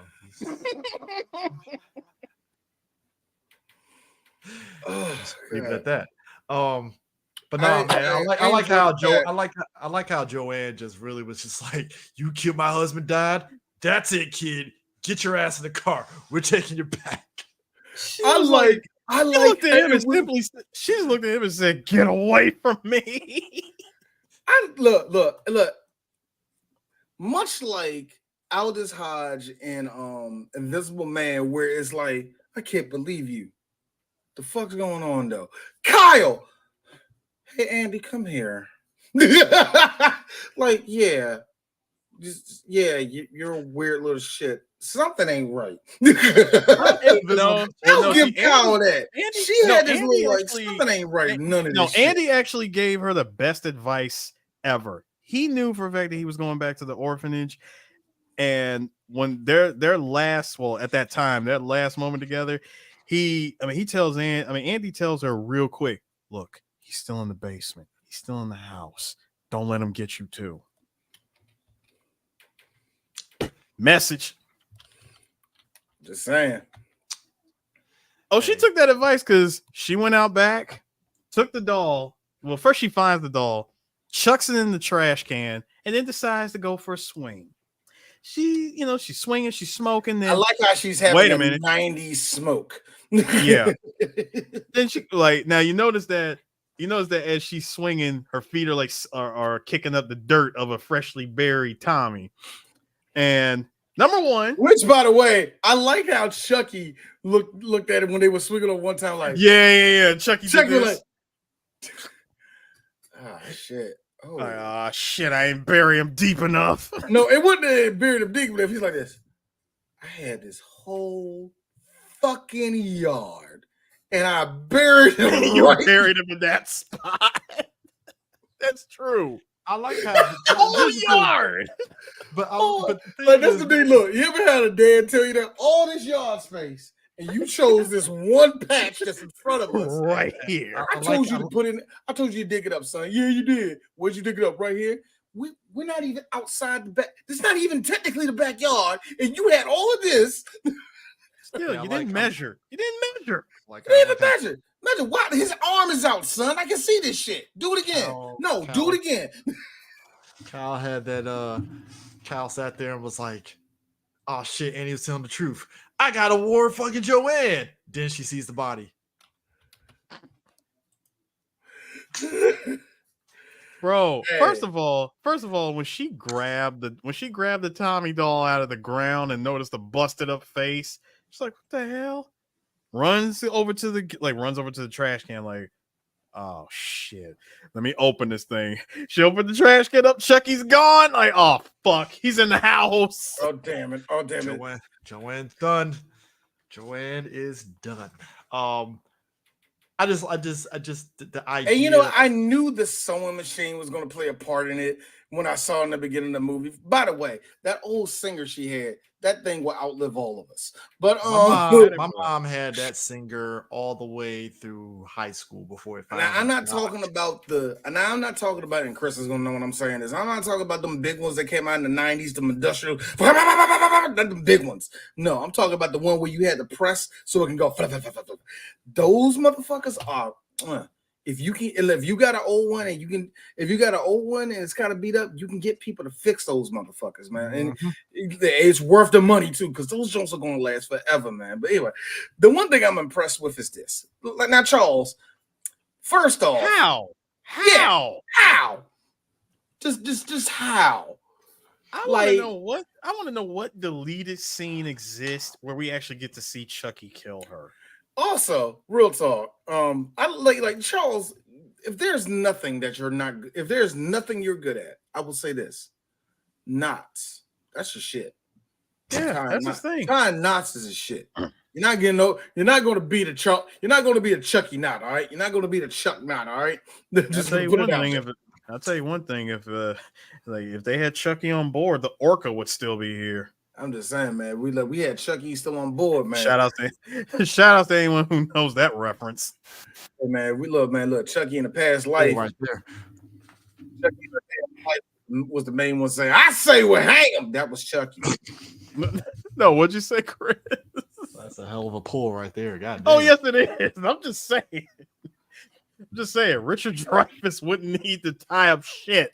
I'm just laughing at how Chucky ambushes Cal and basically was like, "Yo, take me to edge to school." Man said, "Bitch, you heard me." So Yo, hold up. How is it that you were gonna hide under a cover? Wait for her to actually be on said bed and then bust out of the freaking covers. Again, errors. Like I said It's before, it's the swinging legs that always sends me. shout out to that small Spanish kid that was on. He was on 20 years old, but he was really great. He was really great on set. We all loved him. He passed away a year later after this. It was tragic, but he was really, really good on set. I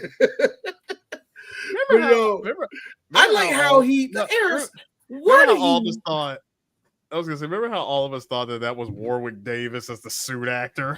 Everybody always said the suit actor. Let's be real, man. That's Chris's line to say that. One thing is for certain: Warwick Davis is gonna get checked by hook or crook somehow, some way. All right, like that's just Warwick Davis for you, right there. I'm still with motherfucking Kevin Smith when Warwick showed up in Harry Potter, and we keep forgetting this shit. Warwick over there. So you're Mr. Potter.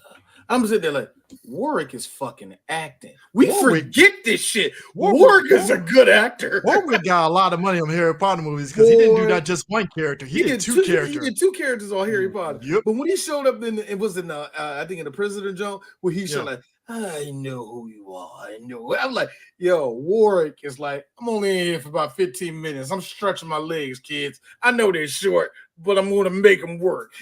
Like, yo, Warwick, everybody think that shit. But the thing to get me was Kyle is at this point is at knife point with Chucky the entire time from here until they get up to until they get to the orphanage. She is at knife point by Chucky. And finally, Kyle gets pulled over by the cop errors. And I just got a question. If you were a cop and you pulled a girl over and you're like, yeah, her license registration, and she's like, and you look at it and like, so what's going on with the doll in the front seat? I mean, number one. Oh, the black person. Hey, Unit 5, we got like number one, D. Like, first of all, D, the question is, hey, look, clocked you doing, I think what was it? She was doing 50 in a 25 or some shit. Like, what the hell? Something like that. He was like, I clocked you doing this, man. What's your hurry? She's like, I got a date. Are you trying to convince me or yourself? Because you answer that with a question. You're already bombing, Kyle. One of those good guy dolls. Oh man, clever. Oh, those kids were. Fucked. Chucky would have woke. No. Aaron, no. Chucky would have woke up. I went. Wait. No. Hold on. I have to pull my Ian McShane. Charles Lee Ray in that daycare with all those children. I'd say the odds are 50-50. Here's the sick part. You're kind of right. Because we don't know when Charles Lee Ray is going to turn into. You know what, kids? I'm done with this. The crayons and knowing kids because they're kids. He can talk. They just start ripping. Stop it. But that's not. But hold on. You gotta remember, Chucky is also like Chucky is Jackie Chan if he's a serial killer. Don't put him in a room. All right, he'll grab anything and use it as a weapon. Actually, no, yeah, he is, but he's like the real reverse of Jackie Chan. Also, yeah, put him in a room. Oh man, you asking for it? How many people in that room? 16 people. He ain't gonna do shit. Now, how many people in there? One person in the room. It's done. Oh, that nigga dead. That nigga's dead. Chucky has a good record on one person on 1v1s. He has a decent record. No, D. See, season one finale of the Chucky series said, "Hold my beer."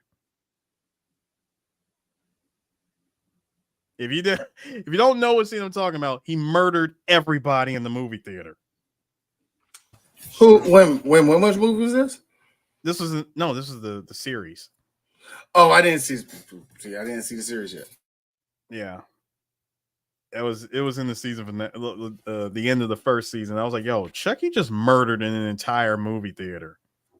And no one saw him. Beautiful. Because Chucky, because it's Chucky. It's Chucky, nigga. No, real quick. Also, on some Shaka Luther King shit. He did all that shit with a knife, and it was excellent. I'm sorry, Shaka Luther King. Yeah, that's the dude from Chasing Amy. Eris, I need you to go home and think about yourself and everything about you. What's a Nubian? Shut the fuck up. Write down a journal. Write down the journal. He said, "What's a Nubian? Shut the fuck up." But no, he. First of all, a cop pulls you over, and he goes, "Oh, hey, it's those good guys." He said, "Hey, these things are amazing." You're talking to someone who has like dealt with one literally come to life in her hands. So I always love the exchange If this movie was not confident that it was going to make money, that line would have been in the trailer. I love the line. The line, which was, I love these things. Hey, what's your name, buddy? Chucky. I was like, oh, Charles is not giving. Doesn't go for the good guy voice. He did. Doesn't even try to go to Chucky. He just said straight up Chucky. Bass involved in the word Chucky. Baritone. Chucky. Chucky. And then, all right, it's amazing. All right. Oh, did you also like Kyle's her recovery of? Hey, what the hell is that? Oh, you seen dolls that pee? This one bleeds. Well, this bitch is crazy. Let me get the fuck out of here. All right, kid. You get down to your Depeche Mode concert, whatever you little freaks are into. You know what, Mac? I agree. Charles was fed up with the delay. He really was. Just like, yo, the delays. Yo, I like how they get to the school. I'm getting human over here, man. That type if I don't get out of this body soon, I'll be trapped in here. Like how what are you looking at? They get to the school. He pulls the fire alarm. Kids are coming out there. We get the fucking Mexican standoff with Chucky and Cal, and the teacher the foster kid, the counselor, and Andy. Sorry. And it's so weird because Chucky is on her shoulder and Andy knows what's up, but the counselor's like, "The fuck is this?" Like, did you like how Chucky has the freaking scissors holding up against Kyle's and like slowly moving it up towards her neck? Like, I will fucking stab you. How quick are your reflexes there, Chuck? I will tell you this though, guys. There are moments. I don't know, man. That little bastard is fast. I'm about to say that nigga fast. CQC. Big boss taught me that. Like, oh damn, you see that he did that? Yo, the nigga.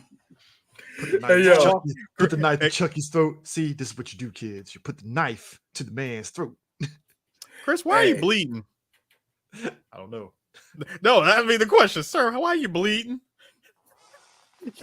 He managed to get you right here. Nah, he nicked me a little bit. It's the slow leak of the artery. Hey, I'm still with the kid. Nah, it's what you like to call the samurai jump. It's the samurai cut. Is that a little blood? I'm good. You just see that off. I was like, told you he was fast. The one concept that this movie has, at least until the fourth movie, it was like that in the fourth movie too. But there's the one thing when everybody has a realization, oh fuck, it talked. Yes. That shot right there of that shot. Oh my god, and he was telling the truth. the line delivery of amazing, isn't it? She got stabbed in the titty twice. Old titties. Amazing. No. I just love how he chose the Daffy Duck getting, hey, it's you. Amazing, isn't it? Amazing, isn't it? Ugh.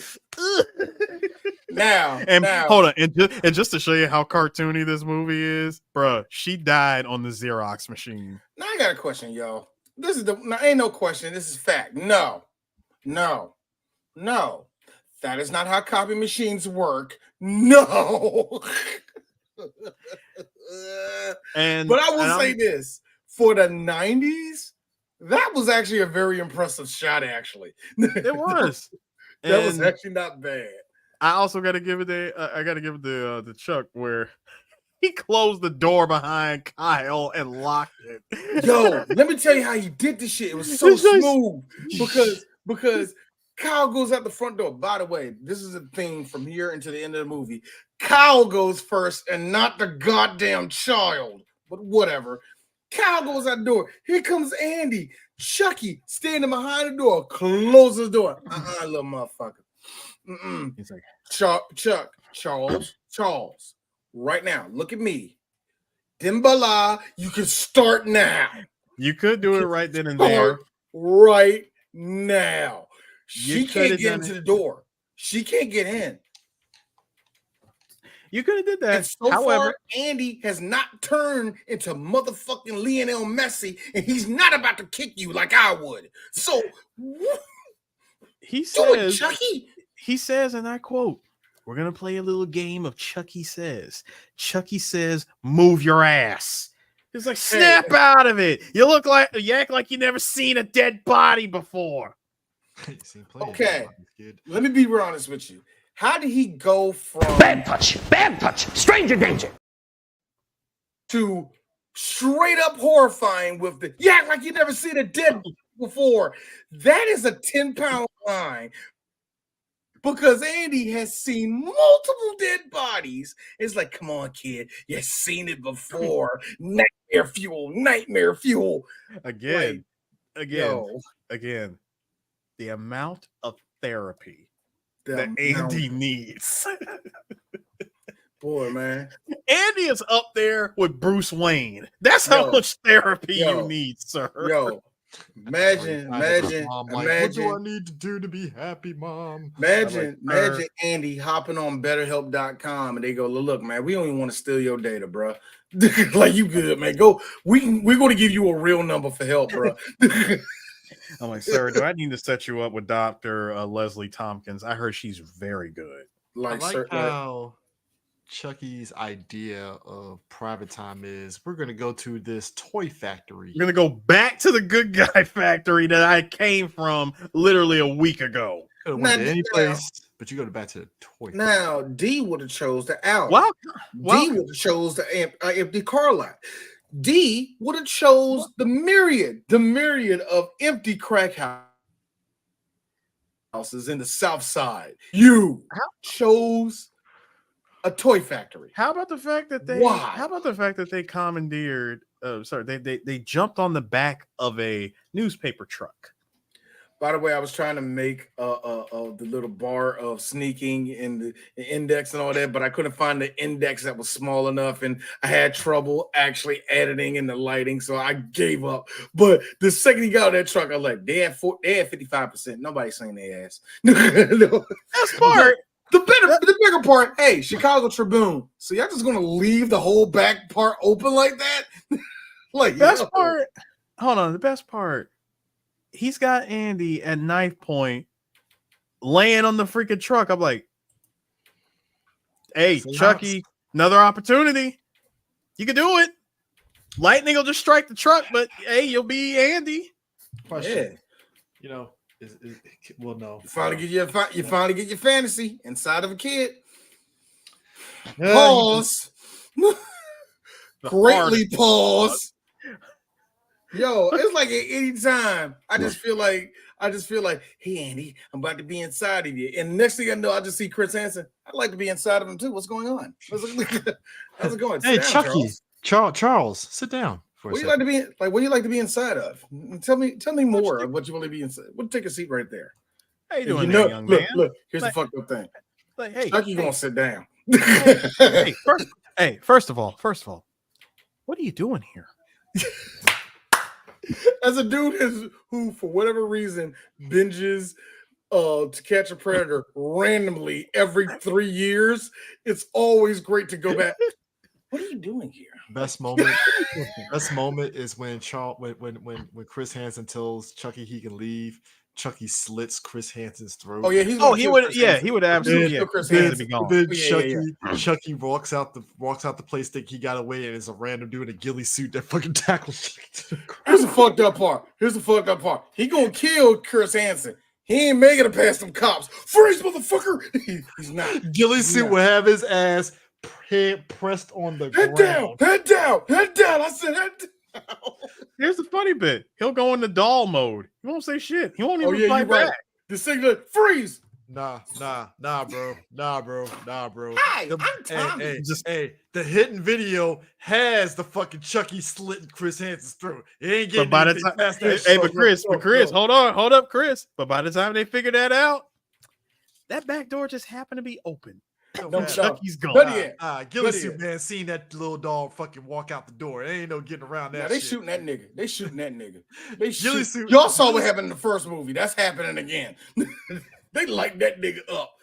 There's an NBC exec looking at the camera like, "Hey, yo, kill him, man." Nah, man. They just took out Chris Hansen, our 5th best anchor.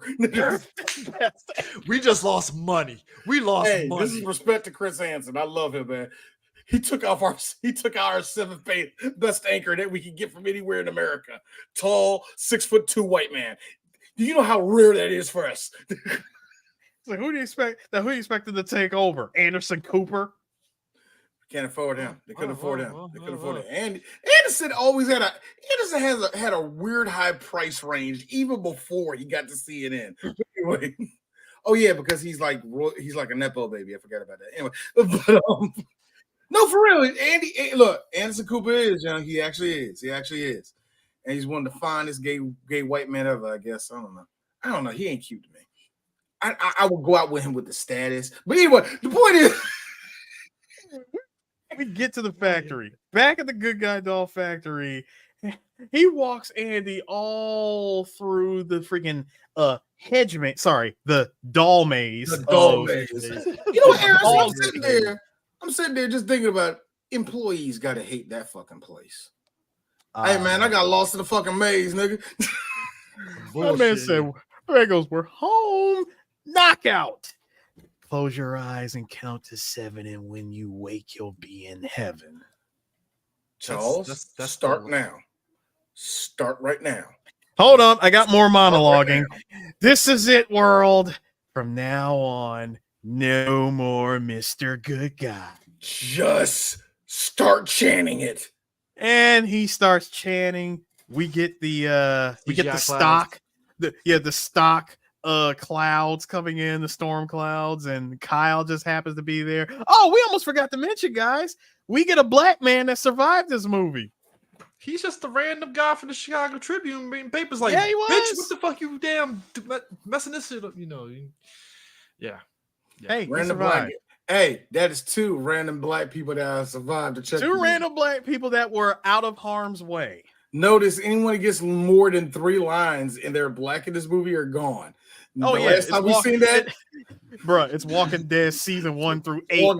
It's Walking Dead rules, nigga. You can't be a nigga. You can't be a black man with focused lines. Okay, you can't do that. Hey, look. The last one that did that, Chucky blew his house up with him in it. So I remember watching this movie the first time, and I was waiting for Kyle to convince the black dude to help her find Andy, and I'm like, well, he's about to die because he went to help this little white girl.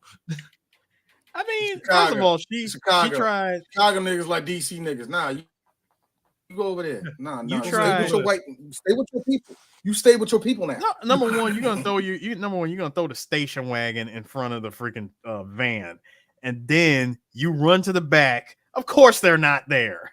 Also, earlier, Kyle, it's the station wagon. I can't flew it. Bitch, that's a Crown Vic. You can floor that shit. Don't do that. Don't do that. That's a even if it is that's a caprice, girl. You better ball. That's a V8. Now guess what? He actually does complete he actually completes the spell. Only one problem. He's about an hour late. My man was like, because again, it goes back to what he said at the beginning. The movie had to up the stakes and was like, all right, so we can't have him be immortal, so we have to have a time limit, but we're not going to tell you the time limit on it. We're just going to throw it at you at this moment where he's like, shit, I've been in this ball too long. I can't do it. We're gonna throw out little hints. The first sign was his nosebleed on what, day 2 of being in the house? Happened again when they were in the car. Maybe. Actually, Day one. It might have been just that first day. Yeah, day one. Whatever. I'm like, damn, he's already turning human. Okay. This whole can't fuck around, I guess. This whole factory showdown third act is like the funniest and weirdest shit ever. Sir, hold on. The gauntlet has been cast because Kyle pushes. Like I said, the gauntlet has been cast. Like fucking Charles E. Ray was like, "That's it, Andy. The gloves are off, baby. No, because think about it. First, hey Kyle, I'd like to know, how did you get all the way to the top of that maze to push the stack of good guy dolls? Two things. Number one, with the yell. With the yell. Ah! I'm like, hey, Chucky. Those are 6 boxes. Get over it. Get over. What the hell? No! I'm like, Chucky, those are regular ass boxes. Those are boxes with your clones in them. Chill the fuck out. Secondly, Eris, he was like, no! You, me, your mama too in the movie theaters.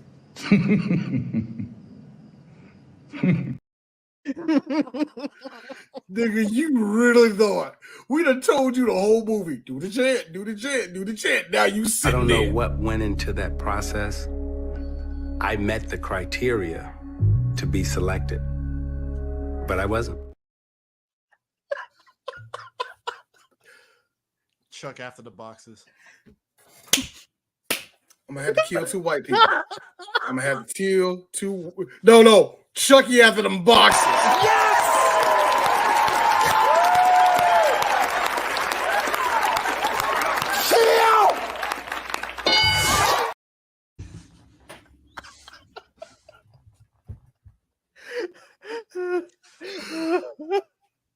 like I said, y'all, I'm not a fan of Steve Harvey. God damn it, does he have his moments? Just be real for a second.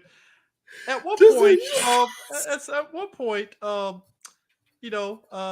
Charles suffers some industrial accident and loses a hand and decides, I'm gonna put a knife. So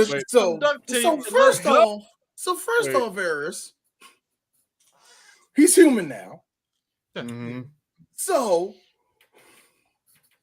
there are so many questions about that scene, by the way. But anyway, go ahead, Eris. There are so many questions about. Okay, I get it. Crushing his. No. I'm gonna get to that. What? First of all, Kyle and Andy are reunited. They figure out, okay, let's get out of here. Now you're in the middle of this. Let's be real. This fucking Double Dare ass looking toy factory of them trying to find a way out. Sweep ass corners. They will be like, whoa. So D, you gonna put the Double Dare song over these scenes? Don't do that. Don't do that. Because everything Double Dare music was so generic to me. I don't even remember how it's very generic. But think about it. They're trying to maneuver their way out of this factory. I'm like, why can't y'all just go out the way you came? Oh yeah, that's right. When Kyle got in, she literally freaking roll canceled like under the damn door before it was shut. We get the Double Dare countdown as Charles gets fucking thrown into that fucking mashup machine. 5, 4, 3, 2, damn. And what happened to Charles Lee Ray? Wait. Hang on. Let's get to that. The first part. So, all right. here's our first obstacle. Here's our first physical challenge we decide to take. They're going to climb. They're going to climb through that the rolling down, like the freaking rolling rail. I'm like, okay, this is definitely on some double dare shit that they're doing. They're going to climb up. Kyle makes it to the top, no problem. Andy, again, Kyle, I'm with you, D. Why are you not letting the child go first? She goes, I'll go first. You stay right behind me. Okay, as the kid that doesn't have long legs, I will. Hey, Andy, I was with Kyle on this. When you slipped and rolled down the rails, hey, grab the sides, Andy, grab the sides. Why are you looking on the way down? Oh, that's what stopped you. Chucky pops up with jump scare. I hate to be that person too. Andy, son, stop looking at the camera. Stop looking at the camera. We're gonna have to do the shot again. We're gonna have to do the shot again. If you look at the Don Mancini was like, all right, I'm gonna slide down with you. It's gonna look cool, kid. Ready? And go. The whole sequence of the Toy Factory really is probably the one thing that everybody universally remembers from Child's Play. Because Eris, Chris, the second you see it,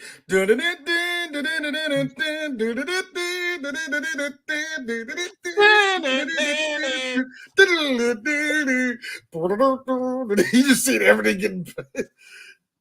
Bruh, no, seriously. Oh God, now I gotta find that song and actually put it on my playlist. I'm dead serious. No, seriously. The battle, fucking Who Framed Roger Rabbit. Thanks a lot, dude. No. And that saxophone is beast. But hang on. Seriously, this whole running the gambit of trying to get out of this factory. Yeah. My life matters. Damn it, all fuck matters. Oh. But no, them trying to get out of this damn factory. Chucky is in hot pursuit of them. Yo, I love how Chucky climbs by doing this shit. He's doing the freaking T-1000. Yo, you know it's bad when a nigga uses a knife as a way to. Nah, bro. That's the end of T1 when fucking Sarah Connor is like dragging her ass in the and that hydraulic press. A one-arm T-800 missing its lower half. I don't know. That's more scary to me than a T100 fucking walking at your ass. Oh yeah, hey, bro. That's Arnold ain't gonna do shit. Oh my God, half of Arnold's gonna do shit. Oh, shit. Bro. I gotta go. That is the power. That is the power of Skynet saying, "By any means necessary." Skynet. You say Skynet. This is actually over 75 years of R&D. When it's a R&D. That's 5,000 PSI that grabs you by the leg. You ain't shaking that shit off. Man, that man. Hey, Eris. That's all. There's a walking computer. I forgot what graphics card that is. Fuck. That's a giant video coming at your ass. But no. First of all, Andy makes it to the top. I'm looking at Chucky like, "Hey, Chucky, why are you still climbing? Like, you can't get away from me. I'll kill you." Andy. This is D. She lets the gate. Hold up. Hey, check this out. Let the gate drop. I like how every scream from when he found out that he can't be human, every scream from that point on is Brad Dourif killing his fucking lungs. Oh yeah. I'll fucking kill you. Brad Dourif is gonna need all the honey and lemon tea after that. Like, first of all, he looks like a guy that enjoys it. He is pulling with all of his might, his arm out and ripping it. Like, he completely separated his hand from his arm. Now, this is where D had a problem. Number one, when he finally did that, here's me. Two things. We didn't falling down that fucking slide. And number two, you should pass out. Yeah. You didn't bleed out. You're human now, remember? You should at least pass out. I ain't saying you No, should no, die, no, but no. you should at least. I think the logic is he feels the pain, but he doesn't have the I guess the weakness of the stamina and all that Because shit. again, it's also- plastic. Yeah. His body is still plastic. Yeah, and he just- also, just gonna keep it a buck. He a serial killer. He has a goal right now. Hey D, hold on. How do you take a moment that ridiculous and make it even more ridiculous? Remove the hilt from said knife, put it in a vise, and jam the stub into the knife. My man, real life.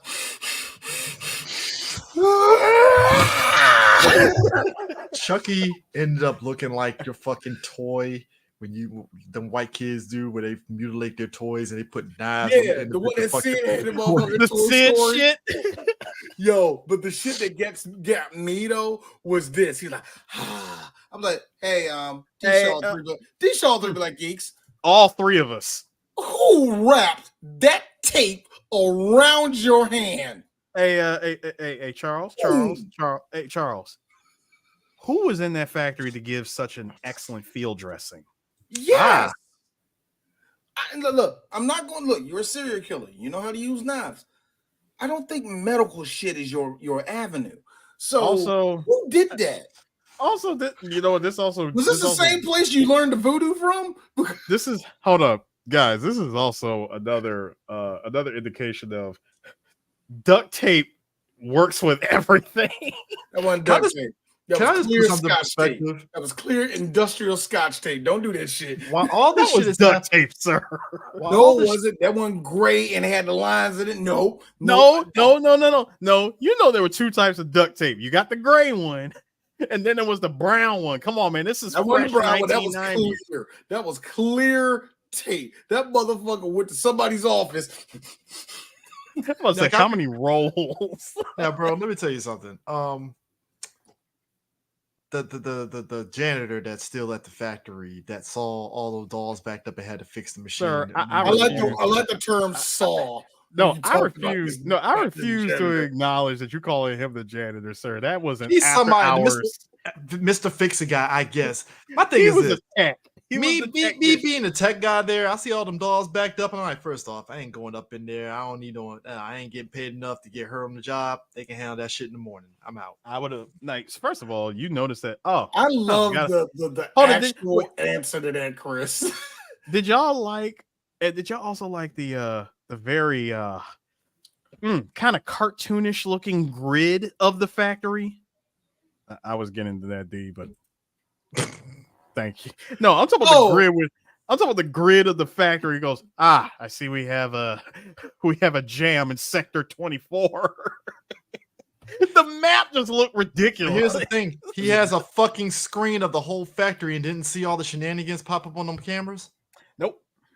Didn't see two kids running through the factory in terror. They didn't see a 2-foot nothing doll chasing them. Real life. That nigga was sitting in there watching the Cubs game. He was not giving a damn about what was going down in that factory. Cubs was in the ninth inning. The Cubs was in the ninth inning against the Pittsburgh Pirates. He wasn't giving a shit. You better stop with his fiction. He was about to lose. He was about to lose $20 because he bet against them.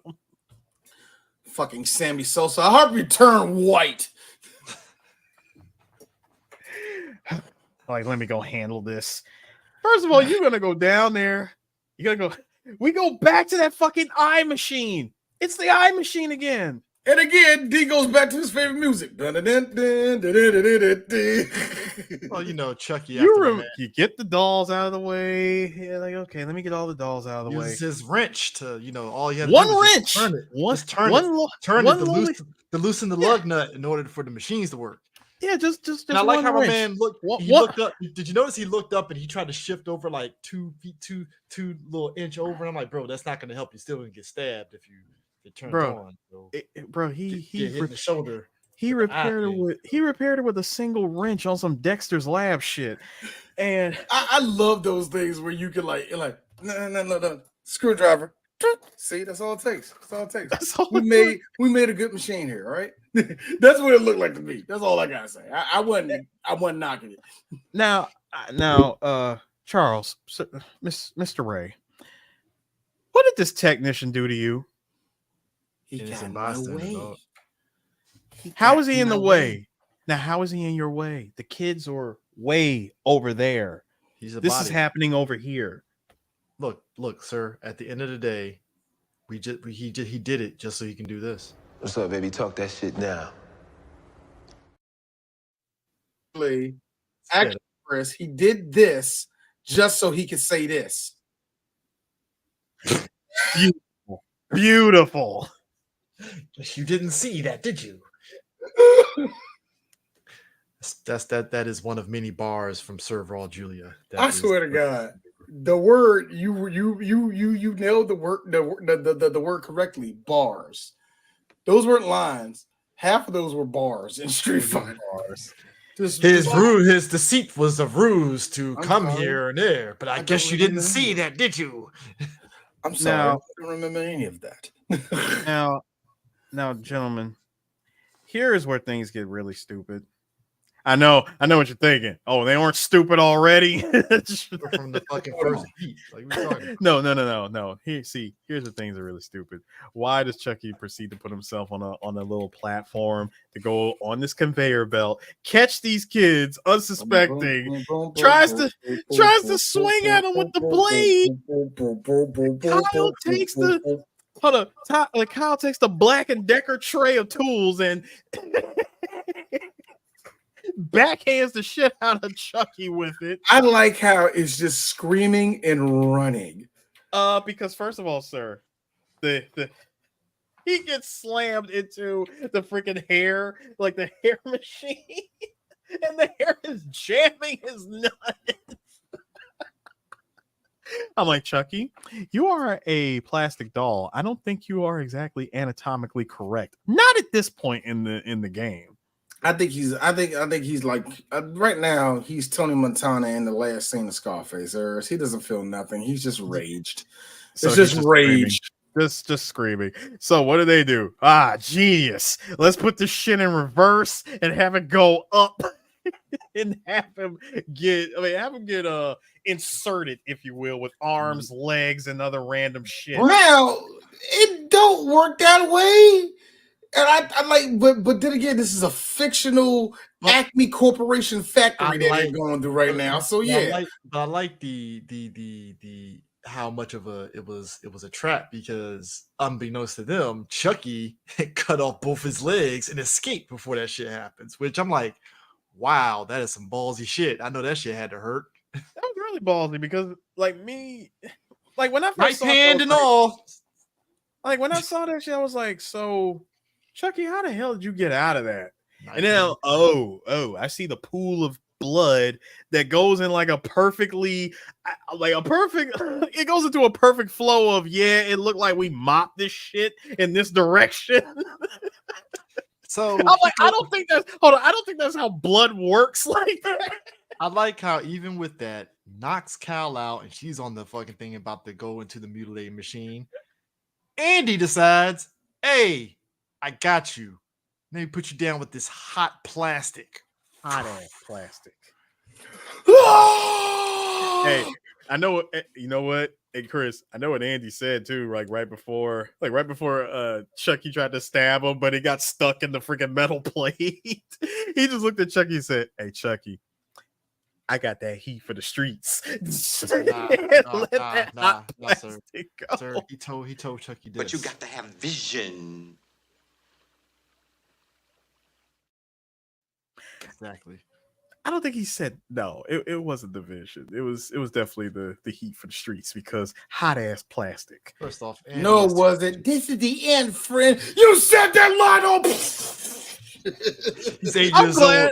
He's 8 years old, Charles. He doesn't know. I'm glad he doesn't have a line. I'm glad there was no line like that. That needed to stay in the first movie. Like, I didn't need Andy having another gotcha line. I didn't. Somehow Andy was able to pull the American Gladiators going up the conveyor belt and grabs Cal before she gets fucking decimated. Part of me also thinks even if that thing did come down on her, it just would have injured her. It just would have. Oh yeah. Oh yeah, that shit It would would have have hit been you just that. hard. Like, I don't think it would have decapitated her or nothing. even with that, my man Charles is still trying to kill their ass. I'm like, bro, Now, here, you know what's funny? How is it? Did y'all like the fact that the plastic literally stuck his like the blade arm to his body, so he's only got one free arm to use? Yeah, also, Hold on. I gotta be real with you. Much like the first battle of Goku versus Vegeta, once Vegeta smashed Goku's legs, the fight was over. All right, his leg, both legs broken. Dude, fight's done. Just hang it up. In Chucky's case, you cut off your legs and you're using a fucking cart to get around. This movie's over. just had it had You are no longer threatening. It has semblance of my man in RoboCop after he got hit with toxic, and then he got smashed by the fucking truck. The block is hot. David The Cruz. block is hot. Yeah, You just told Chucky. the one thing that got me, though was, hey, what's that weird tube on the ground? Is that a part of Chucky? Oh, that just so happens to be air. It was the air pump that Chucky cut because, hey, you're in my way. Kyle grabs it, jams it down his freaking throat, and that was it. It's like my man from Big Trouble in Little China. Sir, now, gentlemen, I gotta ask. Had it not been for the third movie, I would have to say that this was probably the most satisfying villain horror movie death in a movie. It's up there. I'm just pissed off that the third movie really undercuts it on some bullshit. It does. Ha! Keyword cut. Because like, at least with this one, as much as I thought the first one ended on a perfect note, it's like, okay, I understand the fact that his soul was still in that doll, so he was dead, but he was just dormant. So by him being, revived, But like you said, Chris, like you had said, they knew they wrote themselves into a box, and so they tried to write their way out by changing the rules. Because after Chucky's head blows up, and we get the ending of where are we going? Home? Where's home? Andy, I have no idea. Looks like I'm stuck with you.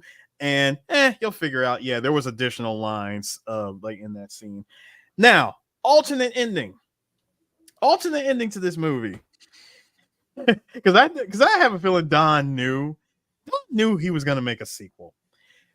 We cut back to the factory. We see that a piece of Chucky's face made it inside that freaking vat of plastic. Gets melted in. Cut to, I guess, a lower section of the factory, or another, or some other section of the factory. The mold, this freaking mold opens up, shows the new good guy plastic face, and it's an eyeless Chucky smirking. Yeah, I remember actually seeing. I remember you gave me a clip of that or something like that. I remember seeing that before. Yep. And when I saw that, I said, "Oh, they did that because they had a feeling. They really believed that there was going to be a sequel, but they said, you know what? Just in case, let's go with the other ending." I think they did that a lot in horror films back then, especially the ones that had somewhat success that got to a sequel. They always were in, even the ones that were kind of shitty when they first movie, they kind of did alternate endings to make sure, like, hey, there could be a continuation of this and shit like that. And I think in this case, it was probably, I know the story behind it wasn't so much 50-50. They was going to do it, but remember they changed, if I'm mistaken, then they changed like movie productions at that point. No, this was the like first. This was the one that switched. This was the movie that got changed. The first one was owned by MGM. Universal picked up the franchise after MGM sold. Franchise Chucky, and they've just been making all the movies ever since. I knew it was something like that. I knew it was like some type of. This is like it was what I thought. The only thing I can add to additional of this to this last scene was the one thing I did see of them talking about this. They did talk about how the factory scene was very hard to do, but it was one of the things that a lot of the people that worked on it really wanted to have fun with. You know what I mean? Yeah. I'm thinking they had to spend like almost probably a month just doing all of that shit, not counting the animatronics and all that shit. You know what I mean? Just what setup are we going to do with all the shit that they got around them? And they had so much fun in a fictional, yes, very fictional toy factory. But you got the Double point, man. Dare. And the thing that really gets me though, I think what really makes it kind of special in a way is like I can't imagine no toy factory outside of a Barbie factory being like that, where everything is just, you know what I'm saying, just one toy and all about it. You know what I mean? Darius ain't lying on this, man. 9 months Yeah, later, I was gonna bring that up. That the third one came out literally 9 months like later. this came out 3 weeks before Thanksgiving. And then to turn around and then boom, right before the summer hits, boom, Child's Play 3. It's like, wow, that's a It fucking was a quick, turnaround and like a even like motherfucker. I will tell you this because of that turnaround, and this is just I'm just gonna give it a little bit of this, when we get into it, we get into it. But I remember as a kid, the second one coming out, and then the third coming out immediately after that, and no one cared about the third one. I remember that movie just coming and literally going. Because at that point, because I remember the first two coming out, I remember the impact. The third one, because nothing. if you think about that time period, like number one, you don't have the kid anymore for the third one. You got Justin Whalen. No offense to him or anything like that, great actor, but like you time skipped. You time skip, so Yeah, you miss, time so you miss all that stuff. You get they yada yada yada. Andy growing up and stuff. He's blah blah blah blah. So you don't have that kid anymore. Chucky somehow miraculously after the last movie survived, and now you're like the fuck, and it just turned. Really tell they Chucky just turned slammed it together. It just turned into an Ernest movie at that point. Like Chucky is in military school. It's like I said. Chucky Goes Hawaiian. No. A lot, but Eris does. Both of y'all have a point on this. A lot of movies did that in the 90s, especially the ones that went straight. Chris mentioned Ernest. You mentioned Goes Hawaiian. But slam them both together, you get some shit where it's like, Chucky's on the road, and this time, what I mean? It's right, always something like that. Kevin Smith did sit there and say that they legitimately dead serious, hand on the Bible. WB said, "Hey, let's do Beetlejuice Goes Hawaiian." Dead fucking serious. Just cause. Yeah. And Kevin Smith he was joking, but he was dead serious. Like, must we go Hawaiian? I guess. Cool, Like again in my case, does Chucky really need to go to a military school? Sure. Obviously not. He doesn't. Does he really need to leave Chicago? We're doing it because Ernest ended up going to jail, ended up going to camp, ended up saving Halloween, ended up saving Christmas, and went to Africa, and was scared slam dunk and was scared stupid. That's what he said. Saves Halloween. He saved Halloween, Eris. Speaking of which, that would have been nice to do this year, actually. No, gentlemen. I like to use the title since everything else you were using the titles. He was scared dumb. He's scared stupid. No, Chris messed it up. No, Chris messed it up by saying slam dunk. It's called slam dunk. Shout out to Kareem Abdul-Jabbar wasting his time in that movie. Sir, that is a check to pay off his fucking child support for somebody. And shout out to God, I'm blanking on his name. Ernest is his real name. Shout out to him. Jim Varney. Jim Varney. Yeah, shout out to Jim Varney saying, Kareem Abdul-Jabbar, I always wanted to meet you. Shout out to him. He got to meet him. Anyway. Varney was such a nice guy. Who is Kareem Abdul-Jabbar to deny Jim Varney his wish of being in a movie? It's so funny about Kareem Abdul-Jabbar. Kareem Abdul-Jabbar is super militant, takes everything seriously, but at the same time, why are you nice? So guys, Kareem always came off militant and nice, and it's so bad. Nah, black people need to stop standing for this. Why are you smiling about it? Because why shouldn't we not smile? So guys, so I wanted to point out. You notice that with each one of these Child's Play movies, according to IMDb, the rating just got lower and lower. No, of course it did. Like the first one is like, was it 6.6? The second one was 5.9, and then the third one is 5.2. But then it picked it up a little bit with Bride of Chucky being 5.6, and then fucking careened off into a freaking ditch with Seed of Chucky being 4.9. You can tell the pretentious horror fans that really hated seeing the Chucky. I mean, I was in that camp. Like It's a movie. After Bride of Chucky, I was like, okay, so this is where they're going with this franchise. Like, I really thought at this point it's just going to be the Adventures of Chucky because there's no mention of Andy. He had nothing, like there was nothing to do with the previous trilogy. So yeah, hold on. Then we get Curse of Chucky, and I'm like, oh, we're back to Chucky being scary again. Thank Lord. Then we get Cult of Chucky. Look, and Cult of Chucky is kind of it's hit or miss. Technically still in line, but but the TV series literally connects everything, all 7 movies together. So anyway, but this second one still in my opinion being the most iconic Chucky movie. To me personally, it's hard to top. Well, I felt Mancini. I felt in Mancini's case, dude. You're not gonna outdo the second movie. Oh no, like that's man. That's the second one was fun. Impossible. Like it's hard. I mean, the fact that you turn around in 9 months and made this third one. Not to mention that the Chucky doll they use in the TV series is based on this one, the second movie. Not the third, not the of them. None of the other Chucky like dolls was used for the TV series. They based it solely on the second one. Again, even you can tell when the fans are really behind some shit like that. Yeah, because even when you look at the first one, you look at the first doll and you go, okay, yeah, that one aged, probably aged worse than the other dolls did. So let's go with the second one. The second one's more iconic anyway. There you go. Stop it, Max. Stop it. Look, man. The show. We call that the third movie. Yeah, you're right. Yeah, that is the third movie. The third movie is White Sea Bear and Jamal. Come on, Charles. Hey, Chucky. Why are you a black kid talking so proper?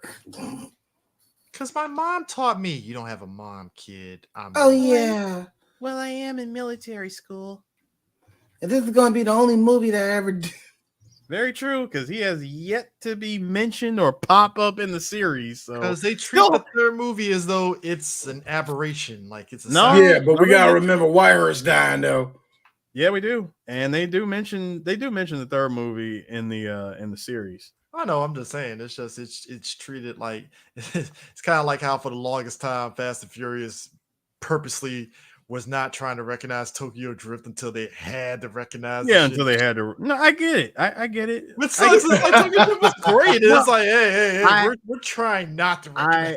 I totally understand because by the third movie it's literally just the Adventures of Chucky at this point. It's the Scooby-Doo meets Don Knotts of Chucky. So first off, Scooby-Doo and Don Knotts is a classic. Don't do that. It is a classic, but come on, it's in that pile of Scooby-Doo meeting celebrities of the 60s and 70s. Surprised we haven't done a Scooby-Doo. Today's adventure, Scooby-Doo meets Chucky. It's wacky adventures. Looks Hanna-Barbera would never. Dog, it is talking. Yeah, shut the fuck up, you dog, and you fucking hippie. Get me to Andy. Hold on. Wait. No. Depending on what. No. D, stop. Depending on what studio it is, Chucky would sit around and get high with Shaggy. Like you know what? WB in the 2000s into the early 2010s would. WB now wouldn't. Yeah. There was a space where you get your weed jokes with Shaggy in right now. There was a space. There was a space of that, yeah. Like that's right. Like you're right. Yeah. You're right, because WB today, Chucky will be dealing with Ultra Instinct Shaggy. No. Ultra Instinct today, no. Putting this Eve on it. If it was today, he'll be dealing with brown Velma No, undercutting no, everything he does. no. No. I refuse to acknowledge that piece of crap's existence. I mean, First off, I wow, just want to put this out here. amazing piece of shit too. That is the most sad story of sad story that's not even canon, even though they keep saying it's canon, but that's a different story altogether. I'm gonna say we live in a society. I'm sorry, what's canon? No, gentlemen. Are we talking about actual canons, or are we talking about something in a story that's supposed to make sense? Gentlemen, we live in a society. We always have lived in this. Velma is the Friends of fucking animation. It's hey, Chris, shitty Friends. Hey, no. Friends have a fan base. Don't do that. I'm talking about the comedy. It's like, I see what you're doing. Eric, Not laughing. Chris, again, Friends have a fan base. White people are delusional, D. Velma right? doesn't have one. White people no, are delusional. Chris, all right? What I'm trying to tell you is this: you're picking the wrong piece of shit comedy to go at. All right, you're picking Friends. They have at least a fan base. And also, Chris, you're confusing fan base with pandered individuals. Well. Velma is Fallout 74 taped to a PlayStation for free. I'm not gonna. That's what that is. I won't say pandering. I would say it's when your heart's in the right place, but you didn't execute. No, it wasn't. No, it wasn't. Have you It seen never how was. that show was built? No. It's like I always tell people this. It's like I can see what you're doing, but your execution is shit. Dog, Hey, they have hey, one D. thing. You know what, Chris? Because I don't want to. Stop. Chris is right. There is one part in Velma. I actually watched it like, oh, so Velma might have special powers that make her. You had it. You had the one thing that could. That's what I'm saying. It's like I see the idea. That's why I don't like saying pandering, because I just like I see what you're doing, but it's not hitting. No, that's the thing. Dang, it's like a cross-eyed dude trying to fuck a girl from behind, nigga. No, gentlemen, stop. Let's. I'm gonna be that guy to say it. See, the Velma show is what happens when you decide, hey, I'm gonna do a better black convention than the black convention that's already established, and watch it fall flat on its face. No. See, the black convention. I ain't going there. The point is this. But I did. I went there because it's a point. Nobody watched that show. They took a shit on my boy Fred for no reason. Like, I get it. You don't like white guys, but yet that's all she fucks in real life. Anyway, so I just want to say, Child's Play 3, we're coming for that. But next week is Friday the 13th. Oh shit. Which one? It's Friday the 13th. Yeah. Friday the 13th. In October. We should, and I told myself, how we gonna do this shit? Easy. Chris, you said me which one, nigga. We going back to the first first one. And it goes a little something like this. Hit it. My son was killed. My son was killed. Cause y'all want to have sex and we drowned. I would say this. That was probably quite possibly for me, like, that was the plot twist that I didn't see coming, because in my head I had never seen the first one as a kid, right? I seen the second onward. So in your head is Jason, right? And I remember going back and watching the first movie, and I was like, "Oh, it was his mom." Wow, holy shit! Like, on that episode next week, where I'll be our boy Mo from Drunk on VHS will be on there. And here's the thing about that: me and Mo was talking about. Mo said exactly what I said. Oh, Pamela Voorhees fucking eats in this movie. Like, I forgot the woman who played her, but she, the whole little monologue of her talking about Jason dying. It's like, is this the same fucking series? It's that good. And Kevin Bacon's there.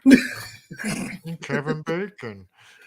So yeah, there we go. Next week we're continuing all this spooky shit. We're going to the first, like I said, we're going back to the first one, which is Friday the 13th, part 1. Sir, that's Betsy Palmer. Betsy Palmer, thank you. I didn't want to fuck up her name. I don't, because with all the older actresses, I don't like messing up the name, and everybody like, this ain't her. This is blah, blah, blah, blah, blah, blah. You don't know what the fuck you're talking about. That's why I say it. That's why I put my hands up on that one. So yeah, that's next week, y'all. So I guess we're done. Yeah, peace. Pieces. Peace And out. remember,